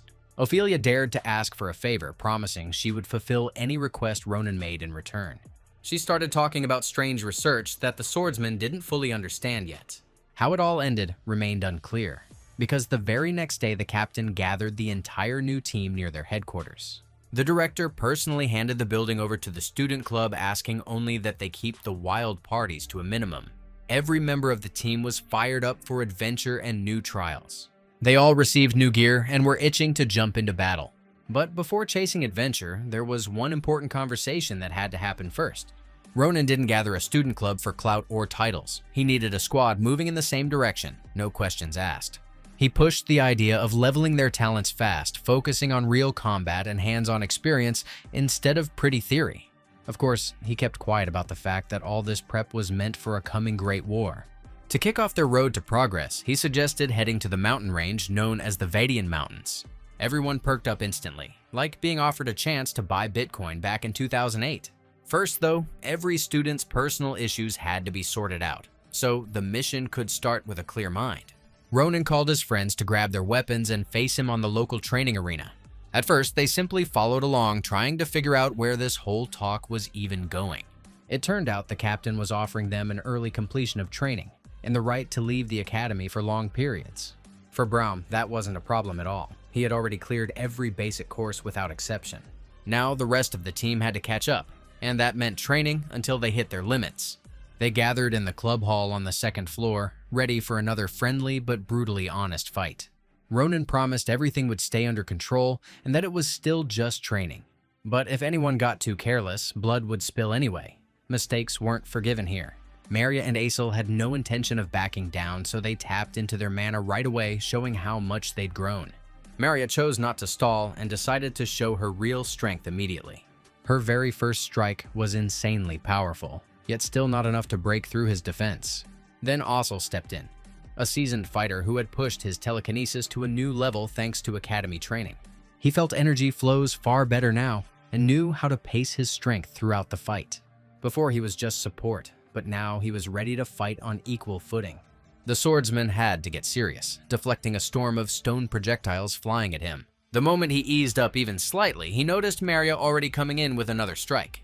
The two worked together, proving they could finally be relied on. Each of them remembered how, during the Forge incident, Ronan had taken on all the most dangerous work alone. Now it was their turn to become his backbone and loudly prove their growth. It was obvious how badly Maria wanted to win. That unbreakable spirit had always lived inside her. Still, the gap in experience was clear, and Ronan easily parried their attacks, stealing back the initiative. One glance at his opponent was enough for him to predict her next move. To balance things out even a little, Aesel was forced to jump in immediately. He gathered every loose stone around and fired them into a single point at insane speed. The impact was truly heavy, and for a split second, even Ronan felt the pressure. Without a top-tier sword, he wouldn't have been able to block that barrage of stone chunks. It became obvious that his friends were far from as weak as he once thought. All this time, they had been grinding hard and were now capable of clearing monsters in dark forests. If that was really the case, then it was time to move on to private lessons and one-on-one fights. From this point on, there would be no mercy, and the students could forget rules ever existed. For several days straight, they trained in raw fear, pushing themselves until total exhaustion. They even had to cut down on sleep and meals just to keep up with their captain's pace. 2 weeks later, all the necessary documents were laid out in front of the director. He had no choice but to admit that every club member had completed basic training. The director wished them luck and personally asked them to be as careful as possible. The next day, all their gear was packed, and the team set off toward the Vadian Mountains. The mana in this range was incredibly pure, perfect for recovery and rapid growth. Training here would be a dream, assuming everything went according to plan. At first, the students had no idea that something special was hiding among these peaks. At the same time, an elf with unknown motives had already sensed the presence of uninvited guests. Humans hadn't come here in a long time, which meant the elf would have to face them personally. Walking through the mountains in warm spring weather made it hard to think about battles, as the atmosphere pushed toward peace. But even here, there were places that could instantly snap you out of that calm. Very close by stood an orc base, regularly causing trouble for nearby settlements. Right now, there weren't many of those monsters, but they multiplied at a scary pace, meaning they could soon seize every mountain pass. That would put countless lives at risk, so the orcs would have to be wiped out without hesitation or mercy. This was meant to become the very first real combat trial for the newly formed adventure club. The captain was confident they could handle it, even though Assel was still nervous. The fear hadn't vanished, but now he knew how to keep it on a leash. Truth was, orcs were far from the most dangerous thing lurking in this warm, deceptively cozy forest. The dominant species here were ogres, and fighting those beasts would be far deadlier and drenched in blood, especially if they ran into their leader, a two-headed ogre that even Ronan barely survived in his past life. Ogres weren't supposed to appear in these lands yet, so there was hope the mission could end without extra casualties or disaster. Just as the young Avengers readied themselves for battle, a calm, soft, unexpectedly pleasant voice of an unknown elf sounded behind them. The man had crept up completely unnoticed, and even Ronan felt no ripple in his mana at all. The elf, according to him, he was merely a priest staying in the mountains, serving an ancient soul with the divine name Siniel. The swordsman decided this guy couldn't be trusted on words alone, and immediately tightened his grip on his weapon. There were way too many lunatics and fanatics around to blindly believe such pretty stories. He was fully ready to take the elf's head at any moment, already lumping him together with the traitors tied to Agayut. Serrante had to patiently explain his motives for a long time before Ronan calmed down even a little. In the end, awkwardness hung in the air like a 1,000-year-old elf walking into a school classroom and realizing he clearly didn't belong. He had long stopped counting birthdays, but even by modest estimates, he was at least 1,000 years old. That meant the elf warned them in advance that now wasn't the best time to hunt monsters in these woods. Lately, a strange phenomenon had appeared here directly tied to the orcs' way of life. Normally, those creatures slept at night, but now they wandered aimlessly, as if searching for something or answering an alien call. The reason behind this behavior was still unknown, so Serante advised not to gamble and to proceed carefully. He whispered a few quiet, unfamiliar words, and a divine protection instantly formed around them. That meant a portal had opened, and Serante brought the students straight to his home. For the first time, they saw a beautiful, radiant temple hidden from outsiders and the world at large. It all existed thanks to a divine barrier that wouldn't let enemies come anywhere near this place. The elf was clearly unusual, but Ronan decided to take the risk and trust his words. He felt a warm, enveloping energy flowing from the place, slowly soothing his mind. The only gods were usually human-like beings, yet this elf served an ordinary ancient stone. He agreed the temple had plenty of free rooms, so everyone could choose quiet private quarters. The elf was visibly surprised, fully aware of how treacherous and dangerous that creature was. Usually, only those suffering from severe curses went searching for the cursed eye. The swordsman confirmed it was true, and that he'd been warned in advance about the extreme danger. Serante asked for patience and urged him to listen to the entire story to understand where the real problem lay.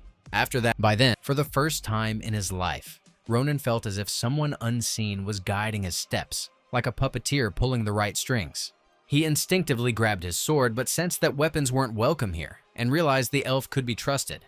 It was unlikely he was tied to those bastards desperately trying to help the giants descend from the heavens. Maybe this elf truly stood on the light side and deserved a chance to prove it.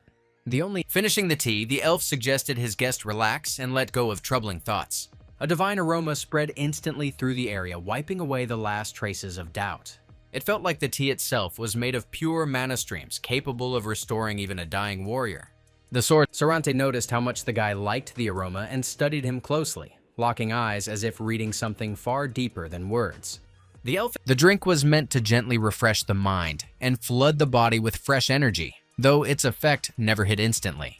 He even promised to pass along the ingredients so the students could brew the tea themselves once they returned home. After that, it was time to talk about the cursed eye, which turned out to be far more complex and dangerous than it first appeared. It truly could remove curses, but only by consuming a portion of the user's own life force in return. Using the cursed eye once or twice would cause minimal harm, but relying on it regularly could leave almost nothing of the soul behind. The elf strongly advised against such a method, especially for a young man with such overwhelming potential. The consequences could be far too horrifying to ignore or downplay.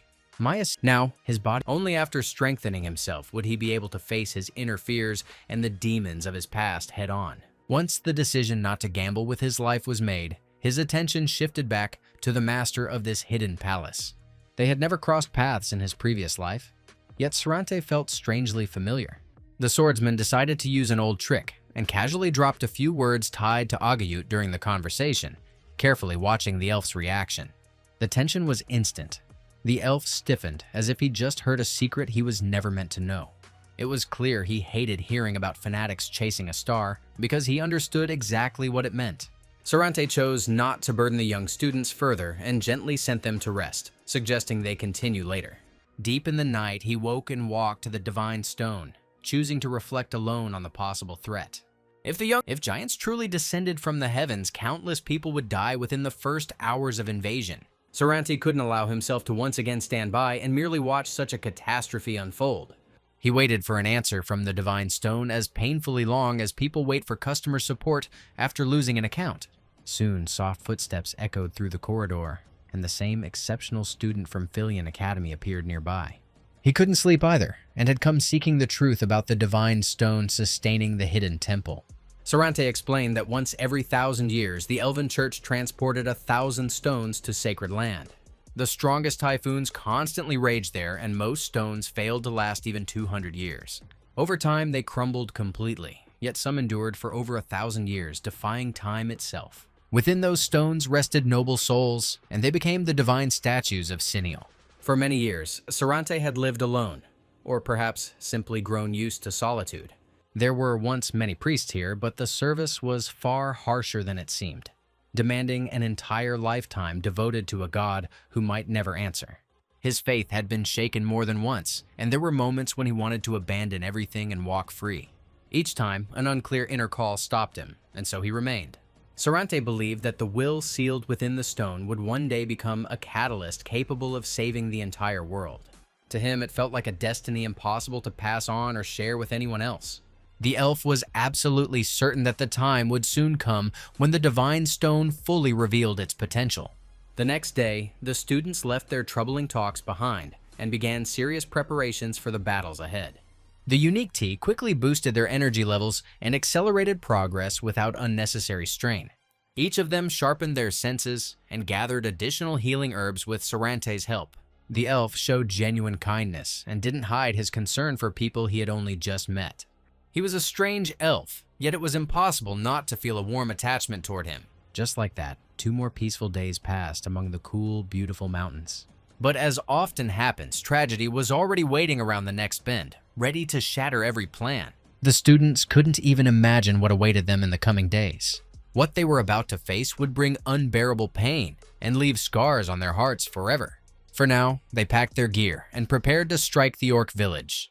Serante couldn't quiet his anxiety and kept urging the students to be extremely careful. They promised they would succeed and return to celebrate victory together. Aesel wanted to stay behind with the elf, but it was made clear that this time he would have to get his hands dirty. As a final gift, the elf reached deep beneath his mantle and pulled out something softly glowing, hidden far from prying eyes. He placed a complex spell on it, one that would allow them to pass through the protective barrier in any truly critical moment. From now on, they would always have a way back to the temple if they sensed danger or faced death deep within the forest. One thing could never be forgotten.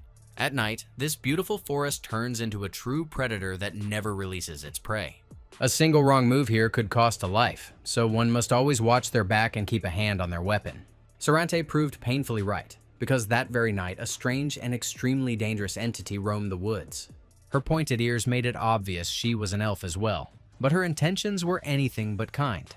All this time, she had tried to lure Serante out of his warm, protected sanctuary, preying on his weaknesses. Now, she chose a different approach, unleashing her full feminine cunning and patient, calculated malice. For that, she needed a massive, 2-headed ogre, ready to obey any command without question. A few hours later, the students discovered an orc settlement and went silent, carefully observing the scene. The beasts had already looted a nearby village and were now loudly celebrating their so-called victory. It was time to punish every last one of them for what they had done. Ronan was clearly in a killing mood, something that happened when he had restrained himself for too long with nothing but training. Watching the orcs laugh and chatter about their latest raid made his blood boil. They had stolen toys from children and genuinely found it hilarious, worthy of mockery. The jokes ended the instant telekinetic magic slammed the strongest orc warriors into the ground.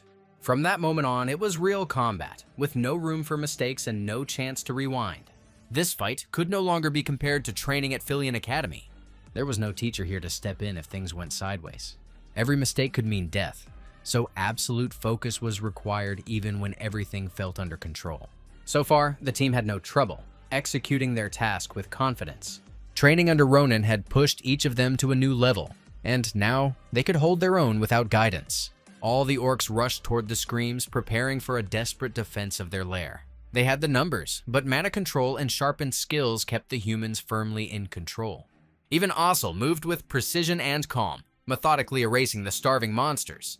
Throughout it all, Ronan stayed out of the fight, commanding his friends like a seasoned general on a grand battlefield.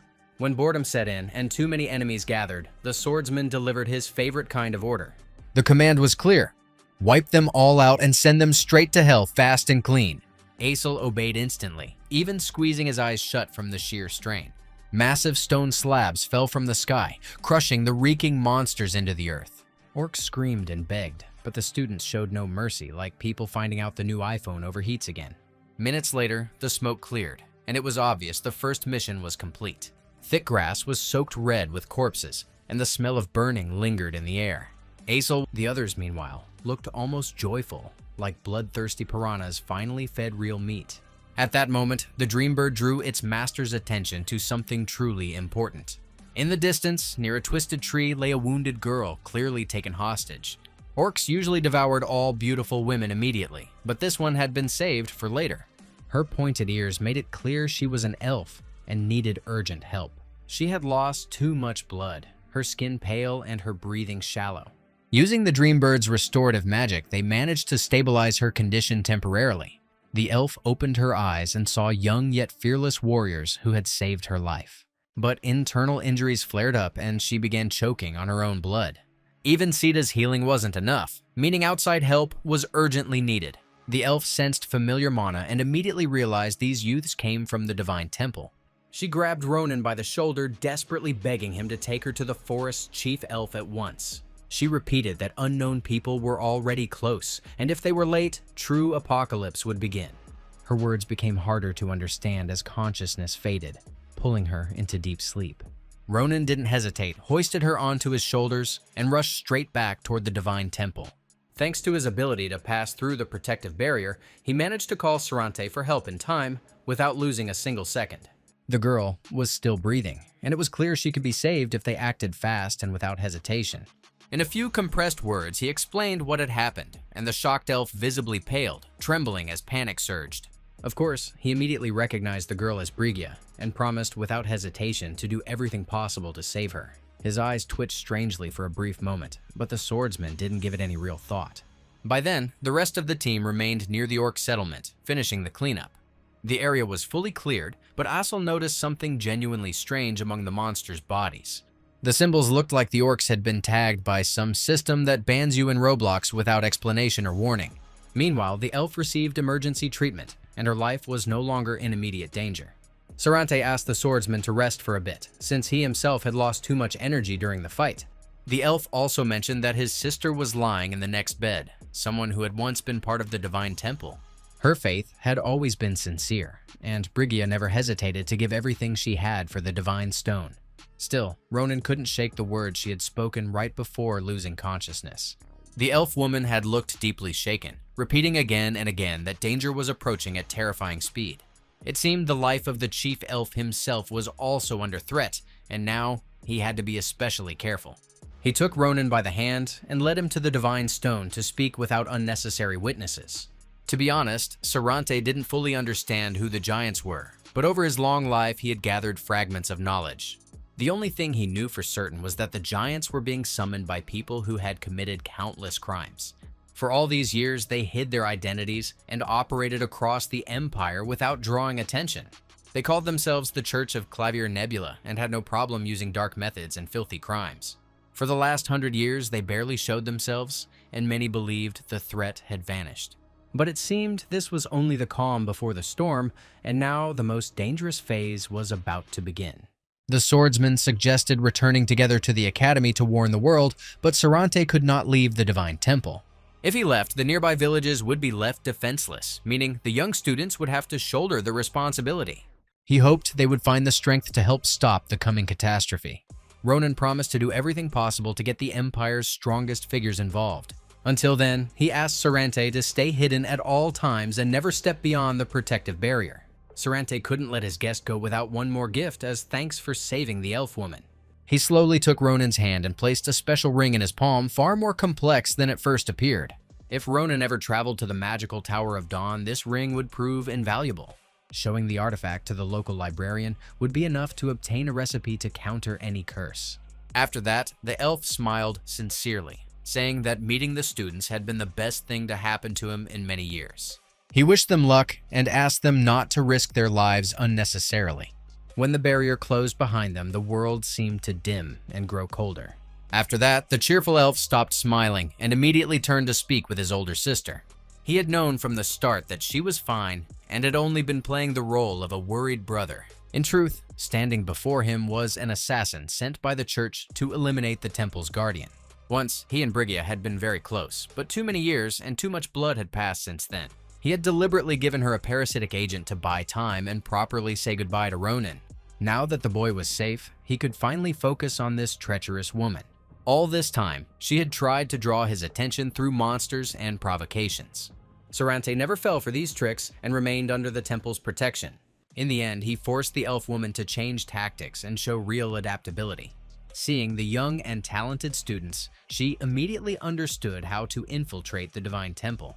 At first, she wanted to simply slit their throats, but then decided cunning would be more reliable than brute force. Now all those plans no longer mattered because she had gotten what she wanted.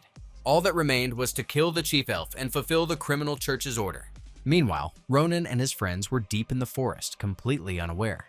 Only when battle erupted inside the divine temple did the swordsman feel a sharp stab straight through his heart. His friends immediately rushed to tell him about all the strange things they had noticed just recently. Gasping for air, Asel explained about the magic circles carefully drawn on the heads of the dead monsters. That single detail was enough for Ronan to instantly realize that something had gone seriously off script. Unfortunately, he had no time to react, because at that exact moment, a dull, crushing explosion thundered behind them. The frightened students almost instantly lost control of their emotions, and their recent confidence crumbled to dust. Even his usual smirk vanished, just like when Windows decides to update in the middle of something critical. Right now, something massive was approaching, for which ripping a tree out by the roots was a casual warm-up. A moment later, a colossal monster appeared ahead, the two-headed ogre. Every plan collapsed in an instant, and it became clear that this mountain trip would end nothing like they hoped. It might seem the students were in the worst position, but Serrante's situation was no better. Even without facing the two-headed ogre, his older sister was a far more dangerous problem. To stop this raging woman, Serante had to turn to ancient elven defensive magic. After murmuring several old spells, he activated a protective barrier and felt a fleeting sense of safety. But that only excited Brigida even more. She had waited far too long for this encounter. For months, she had wandered the forest, hoping that one day they would finally face each other. Now that it had happened, she intended to savor every second of this fight. Dark aura slammed straight into the green barrier, trying to crush it with raw force. The chief elf withstood the blow, but in that instant he realized there was no escaping her pursuit. His opponent was too strong and could vanish from sight at any moment. Speed had always been her greatest weapon, allowing her to appear literally out of nowhere. Another strike failed to catch Serante off guard. His reflexes let him rely on the barrier once again. The chief elf of the forest still maintained an outward confidence in his strength. But sometimes actions speak far louder than a calm expression.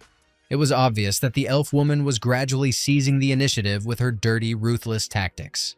She could feel she was getting closer to his heart, and once she reached it, the whole show would be over. As a final taunt, Brigida even suggested he join the Dark Brotherhood and side with the future victors. Serante answered the same way he always did, branding his older sister a foolish disgrace and dismissing her completely. She only laughed in response, like a psychopath enjoying every ounce of humiliation. A brief silence hung in the air, after which both opponents prepared to push beyond their limits. Victory would belong only to the one willing to risk more than anyone else. And the truth was about to be revealed. Serrante was ready to strike again, but everything was ruined by an explosion deep in the forest that couldn't be ignored. He immediately understood what had happened and remembered the students who hadn't made it back to the academy. That single moment of hesitation was all Brigida needed to seize her chance. She closed the distance instantly and found his weak point, severing the experienced elf's arm with a precise strike. Meanwhile, against this monster, they looked painfully weak and naive, like children unready for a real fight. Even the local powerhouse Braum was helpless and got knocked out by the very first blow. It was terrifying to imagine what Azel felt, facing an enemy that couldn't be stopped by familiar techniques. By now, none of them were thinking about fighting. Only escape remained in their minds. They had to get out as fast as possible, because that was the only way survival was still possible. The team captain chose a different path and decided to risk his own life to buy time. He ordered his friends to retreat immediately and carry the injured Braum with them. Ronan was convinced he had enough strength to deal with this hellish creature and behead it for the second time in his life. They hadn't seen him this resolute in a long time, so they obeyed without argument. He didn't care that he was many times smaller than his opponent. Like many men, Ronan genuinely believed size didn't matter. Looking into the monster's eyes, it was easy to spot a magical circle. That meant the creature was under cult control, just like the stone giants before it. In that case, the cultists needed to understand that their plans would be shattered, and no giants would ever claim this land. The battle accelerated sharply when Ronan began swinging his sword like a seasoned Jedi on a battlefield. The guy clearly hit his flow state, even though the enemy remained just as resilient as in their first encounter. Back then, the La Mancha sword caused the monster serious trouble, yet its hide remained terrifyingly tough, stubbornly tanking the blows. It blocked every attack, endured the pressure, and then snapped back with a brutal counterstrike loaded with real power. A victory that should have come clean and painless slowly started slipping through the hero's fingers. He felt his strength draining away, and the bitter scent of blood in the air made it clear the odds were no longer even. To keep himself moving, Ronan remembered that one of his friends was suffering unbearable pain right now. From that moment on, the swordsman was unstoppable, cutting down trees in his path and carving a straight line toward his target. The monster saw the bloodlust in his eyes and, for the first time, hesitated, tasting real fear. If this ogre thought it could just roll in and wipe out Filian students, that was a massive and fatal mistake. Everything changed now because the legendary technique of his teacher stepped in. In that instant, it felt as if Professor Nabi herself was right there, guiding his movements and showing the way forward. The fourth form of the serpent technique arrived at the exact moment Ronan stood one step from death. Dodging several heavy blows, he closed the distance and spotted the exact weak point he remembered from his past life. The swordsman flashed past the monster, and for a few seconds no one even understood what had just happened. In that single moment, Ronan had unleashed dozens of lightning-fast strikes. The massive two-headed ogre collapsed like badly sliced rotisserie chicken. A battle that could have been his last ended in a hard-earned but decisive victory. Braum still needed healing, but for now his life was no longer in danger. A professional healer had to be found immediately to provide at least basic treatment. His friends needed to head back to the academy at once, while the captain chose a different path. He sensed something was terribly wrong at the Divine Temple and went looking for Serante without hesitation. His intuition was right. Beyond the barrier lay only ruins, as if the temple had been assembled using an AliExpress guide with half the parts missing. Nearby lay a wounded Serante, who had lost his left arm just minutes earlier. Despite the pain and crushing exhaustion, he still found the strength to smile upon seeing his friend. As the student tried to help the elf, a lingering threat nearby could not be ignored. With his last strength, Serante tried to drive the boy away, begging him not to risk his own life. Unfortunately, it was already too late because death came from behind. A piercing strike made the elf scream in agony right before his young friend's eyes. It was brutal and merciless, exactly how those who see the world only through fire operate. As Ronan struggled to process what happened, a mocking, icy laugh echoed behind him. The elf woman Brigida mocked her enemies as if none of them were worthy of standing near her brilliance. Even when Serante used the legendary technique of the forest elves, she somehow managed to evade it. Brigida had survived the storm, healed her wounds, and returned to deliver her final message. All cultists blessed by the heavens truly had no fear of death. This was the same protection people had encountered in the hero's past life. Back then, no one but Ronan could harm the giants, which was why the Empire fell so quickly. For dramatic effect, she restored the image of a sweet blonde, classic move. Filter first, knife in the back after. Only then did he finally realize that he himself had led this girl and this woman into the divine temple. Ronan had made a grave mistake, ignored his instincts, and now had to clean it all up with his sword. Now it was time to see what the Chosen One could do when facing a max-level threat. With all due respect, the two-headed ogre was far weaker than Brigia. She landed a crushing blow and smiled in satisfaction, convinced the boy was finished. She celebrated too early because Ronan didn't even feel the danger and paid her no attention. He was fully focused on saving his friend, as if Brigia didn't matter at all. Sita had to act immediately and activate her regeneration technique. The dream bird could help, because for her, nothing was truly impossible. His face darkened completely, a clear sign that he had no intention of forgiving the destruction of the divine temple. Everyone tied to the Clavier Nebula had to die, and the purge would start right now with zero hesitation and zero mercy. The elf woman had already heard about this guy, the same one who once stopped the Stone Giant's assault. Rumors said this student was genuinely dangerous, yet at the moment she felt no real threat coming from him. During the fight, Brigia didn't just mock her enemies, she even danced, as if this were a ballroom instead of a battlefield. With unreal ease, she dodged every strike, always staying exactly one step ahead. Speed, once Ronan's strongest weapon, seemed to betray him today and vanish without warning. Step by step, his confidence crumbled, and the thought crept in that this time, victory might not come. Still, he had to buy as much time as possible so Serrante could recover from his wounds. Whether it took 5 minutes or 25 did not matter. He had to endure and hold the line to the end. Brigia felt no rush either, casually firing dark aura at the main elf in between moves as if to mock him. She kept repeating that she would kill every one of them and then dance on their cold corpses. It felt like the hero was facing a true demoness merely pretending to be an elf. She even suggested Ronan join their side and play his role among the future winners. The response was simple and brutal. He insulted her with every word he knew and immediately tried to take her head. To an outside observer, the clash looked like a battle of divine titans torn straight from legend. Momentum shifted back and forth, and neither fighter could land the decisive blow. Watching the fight, Serante felt that without his interference it would end in tragedy. He could not allow a young student, one who might become humanity's hope, to die in such a pointless battle. No matter what, Brigia still held a clear advantage thanks to her star-powered strength. She grabbed her opponent's leading arm and instantly drove a piercing strike of dark magic through him, leaving no room to escape. The boy groaned in pain, and when he looked back up, he saw a blade already poised to stab straight into his heart. As a final touch, she promised that Ronan would meet the light of the star and be turned into its slave. He knew he had to dodge, but there was barely any time left to react.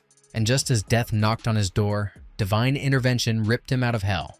By some miracle, Serante, who had been on the brink of death moments ago, managed to activate the protective barrier again. It felt as if a bottomless power flowed through this elf, refusing to dry up even now. He did everything he could to shield his ally and prevent yet another senseless death. With help from the Dream Bird, Serante recovered the last scraps of his strength and prepared for his final strike. He gathered everything into a single point and hurled it at the monstrous woman poisoning the world by merely existing.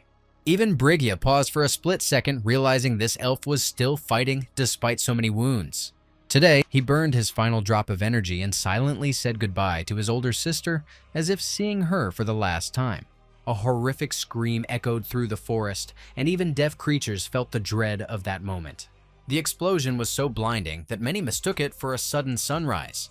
It was clear that Serante was squeezing out the very last drops of mana, refusing to take a single step back. In that moment, it was impossible not to feel the price he was paying just to stay standing. He did everything he could, but fate was not on his side today. The power of the stars had turned the cultists into near unkillable beings known as apostles. For that power and the illusion of immortality, they helped the giants descend and seize the world. People like Serante only interfered with those plans, which meant he had to be eliminated. The elf's last protector was the Dream Bird, which seemed to know no fear at all.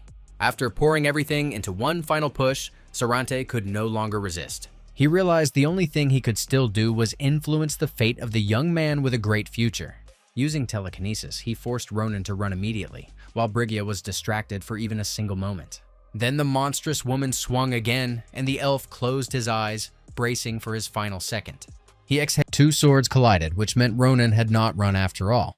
He could be called anything, a stupid schoolboy or a selfless hero. But the truth remained that even under the most crushing pressure, he never backed away from his goal.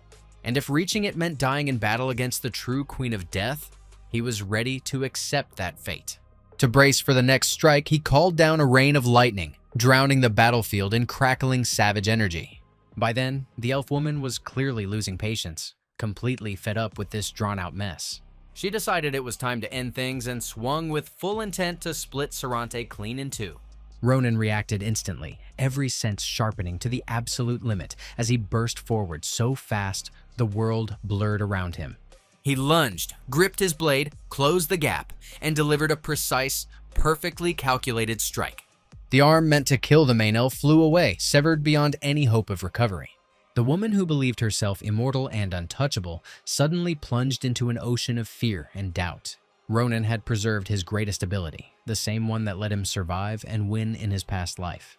Only he possessed the power to kill giants and everyone connected to them. At first, Brigia could not accept this brutal twist of fate and tried to keep fighting even after losing her arm.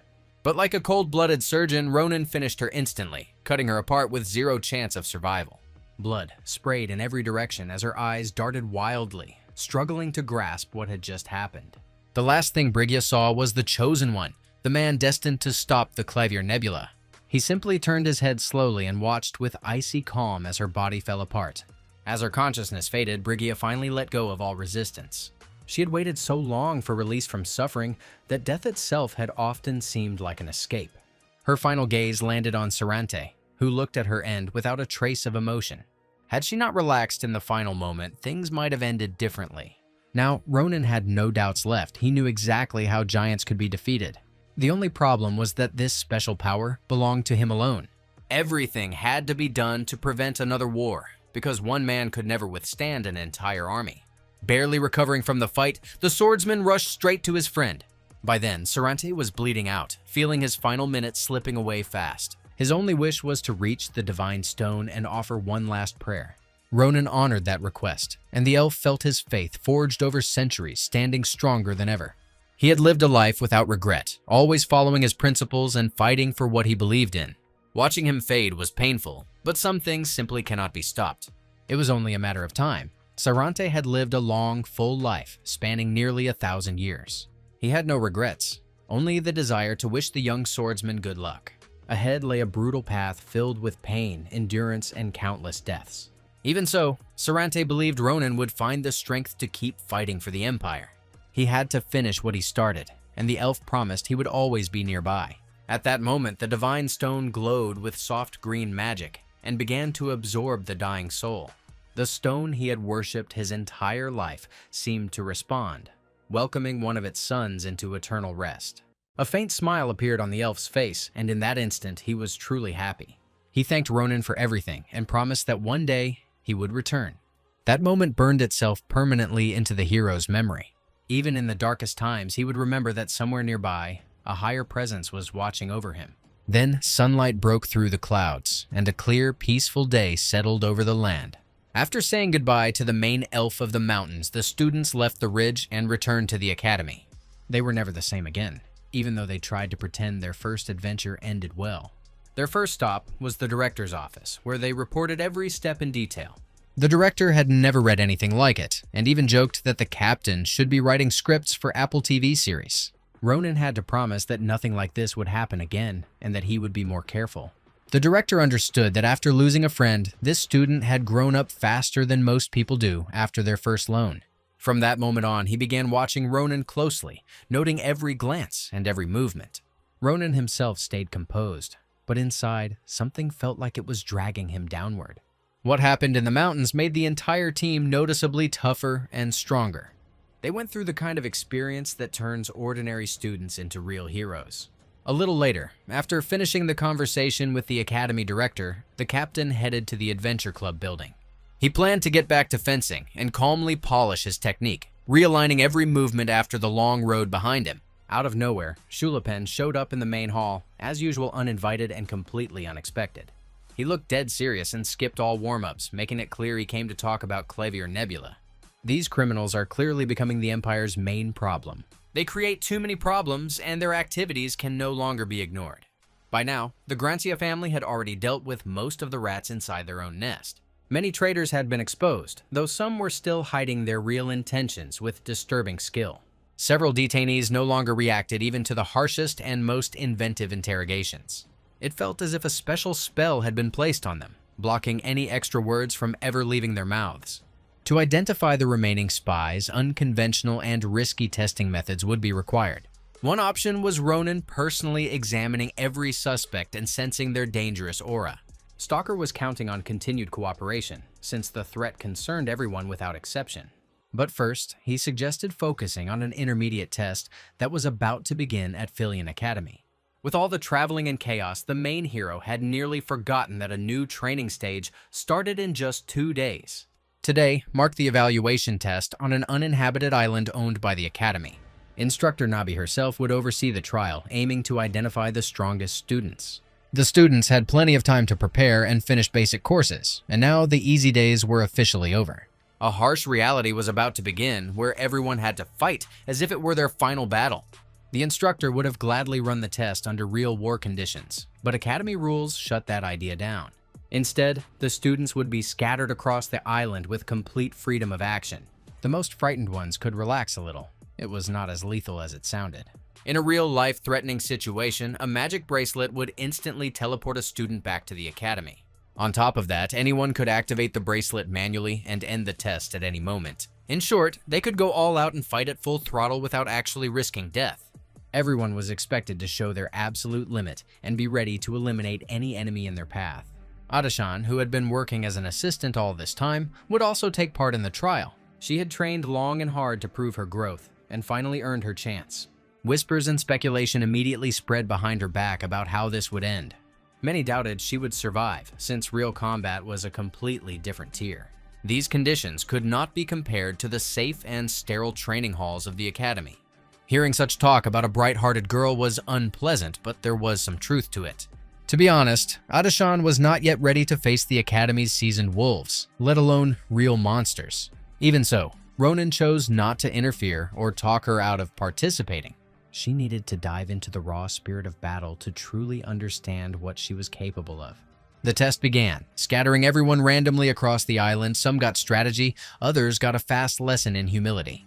After a short walk through the forest, it became clear that someone was closely watching the main hero. It seemed that a few students had already organized something like a homemade police squad. They decided to deal with the arrogant newcomer who had managed to irritate far too many people. The rules were perfect for making an attempt on Ronan. The students attacked simultaneously, raining blows on him without hesitation. They were sure he would crack under pressure, but to him it felt almost like a game. He effortlessly repelled the first wave, then demanded the rest come out of hiding and show their faces. If they were really that brave, hiding behind others made no sense. The swordsman stayed ahead of the curve, taking out even hidden archers perched in the treetops. After the fight with Brigia, these opponents felt like a warm-up at best. Just a few precise moves were enough to send half the attackers straight to the infirmary. But he had no interest in dealing with them one by one and wanted everything finished fast. There was no doubt on his face, only a cold stare filled with calm confidence. Within minutes, everyone who tried to stab him in the back was sent back to the Academy. As he deflected the final attack, he heard another battle unfolding somewhere nearby.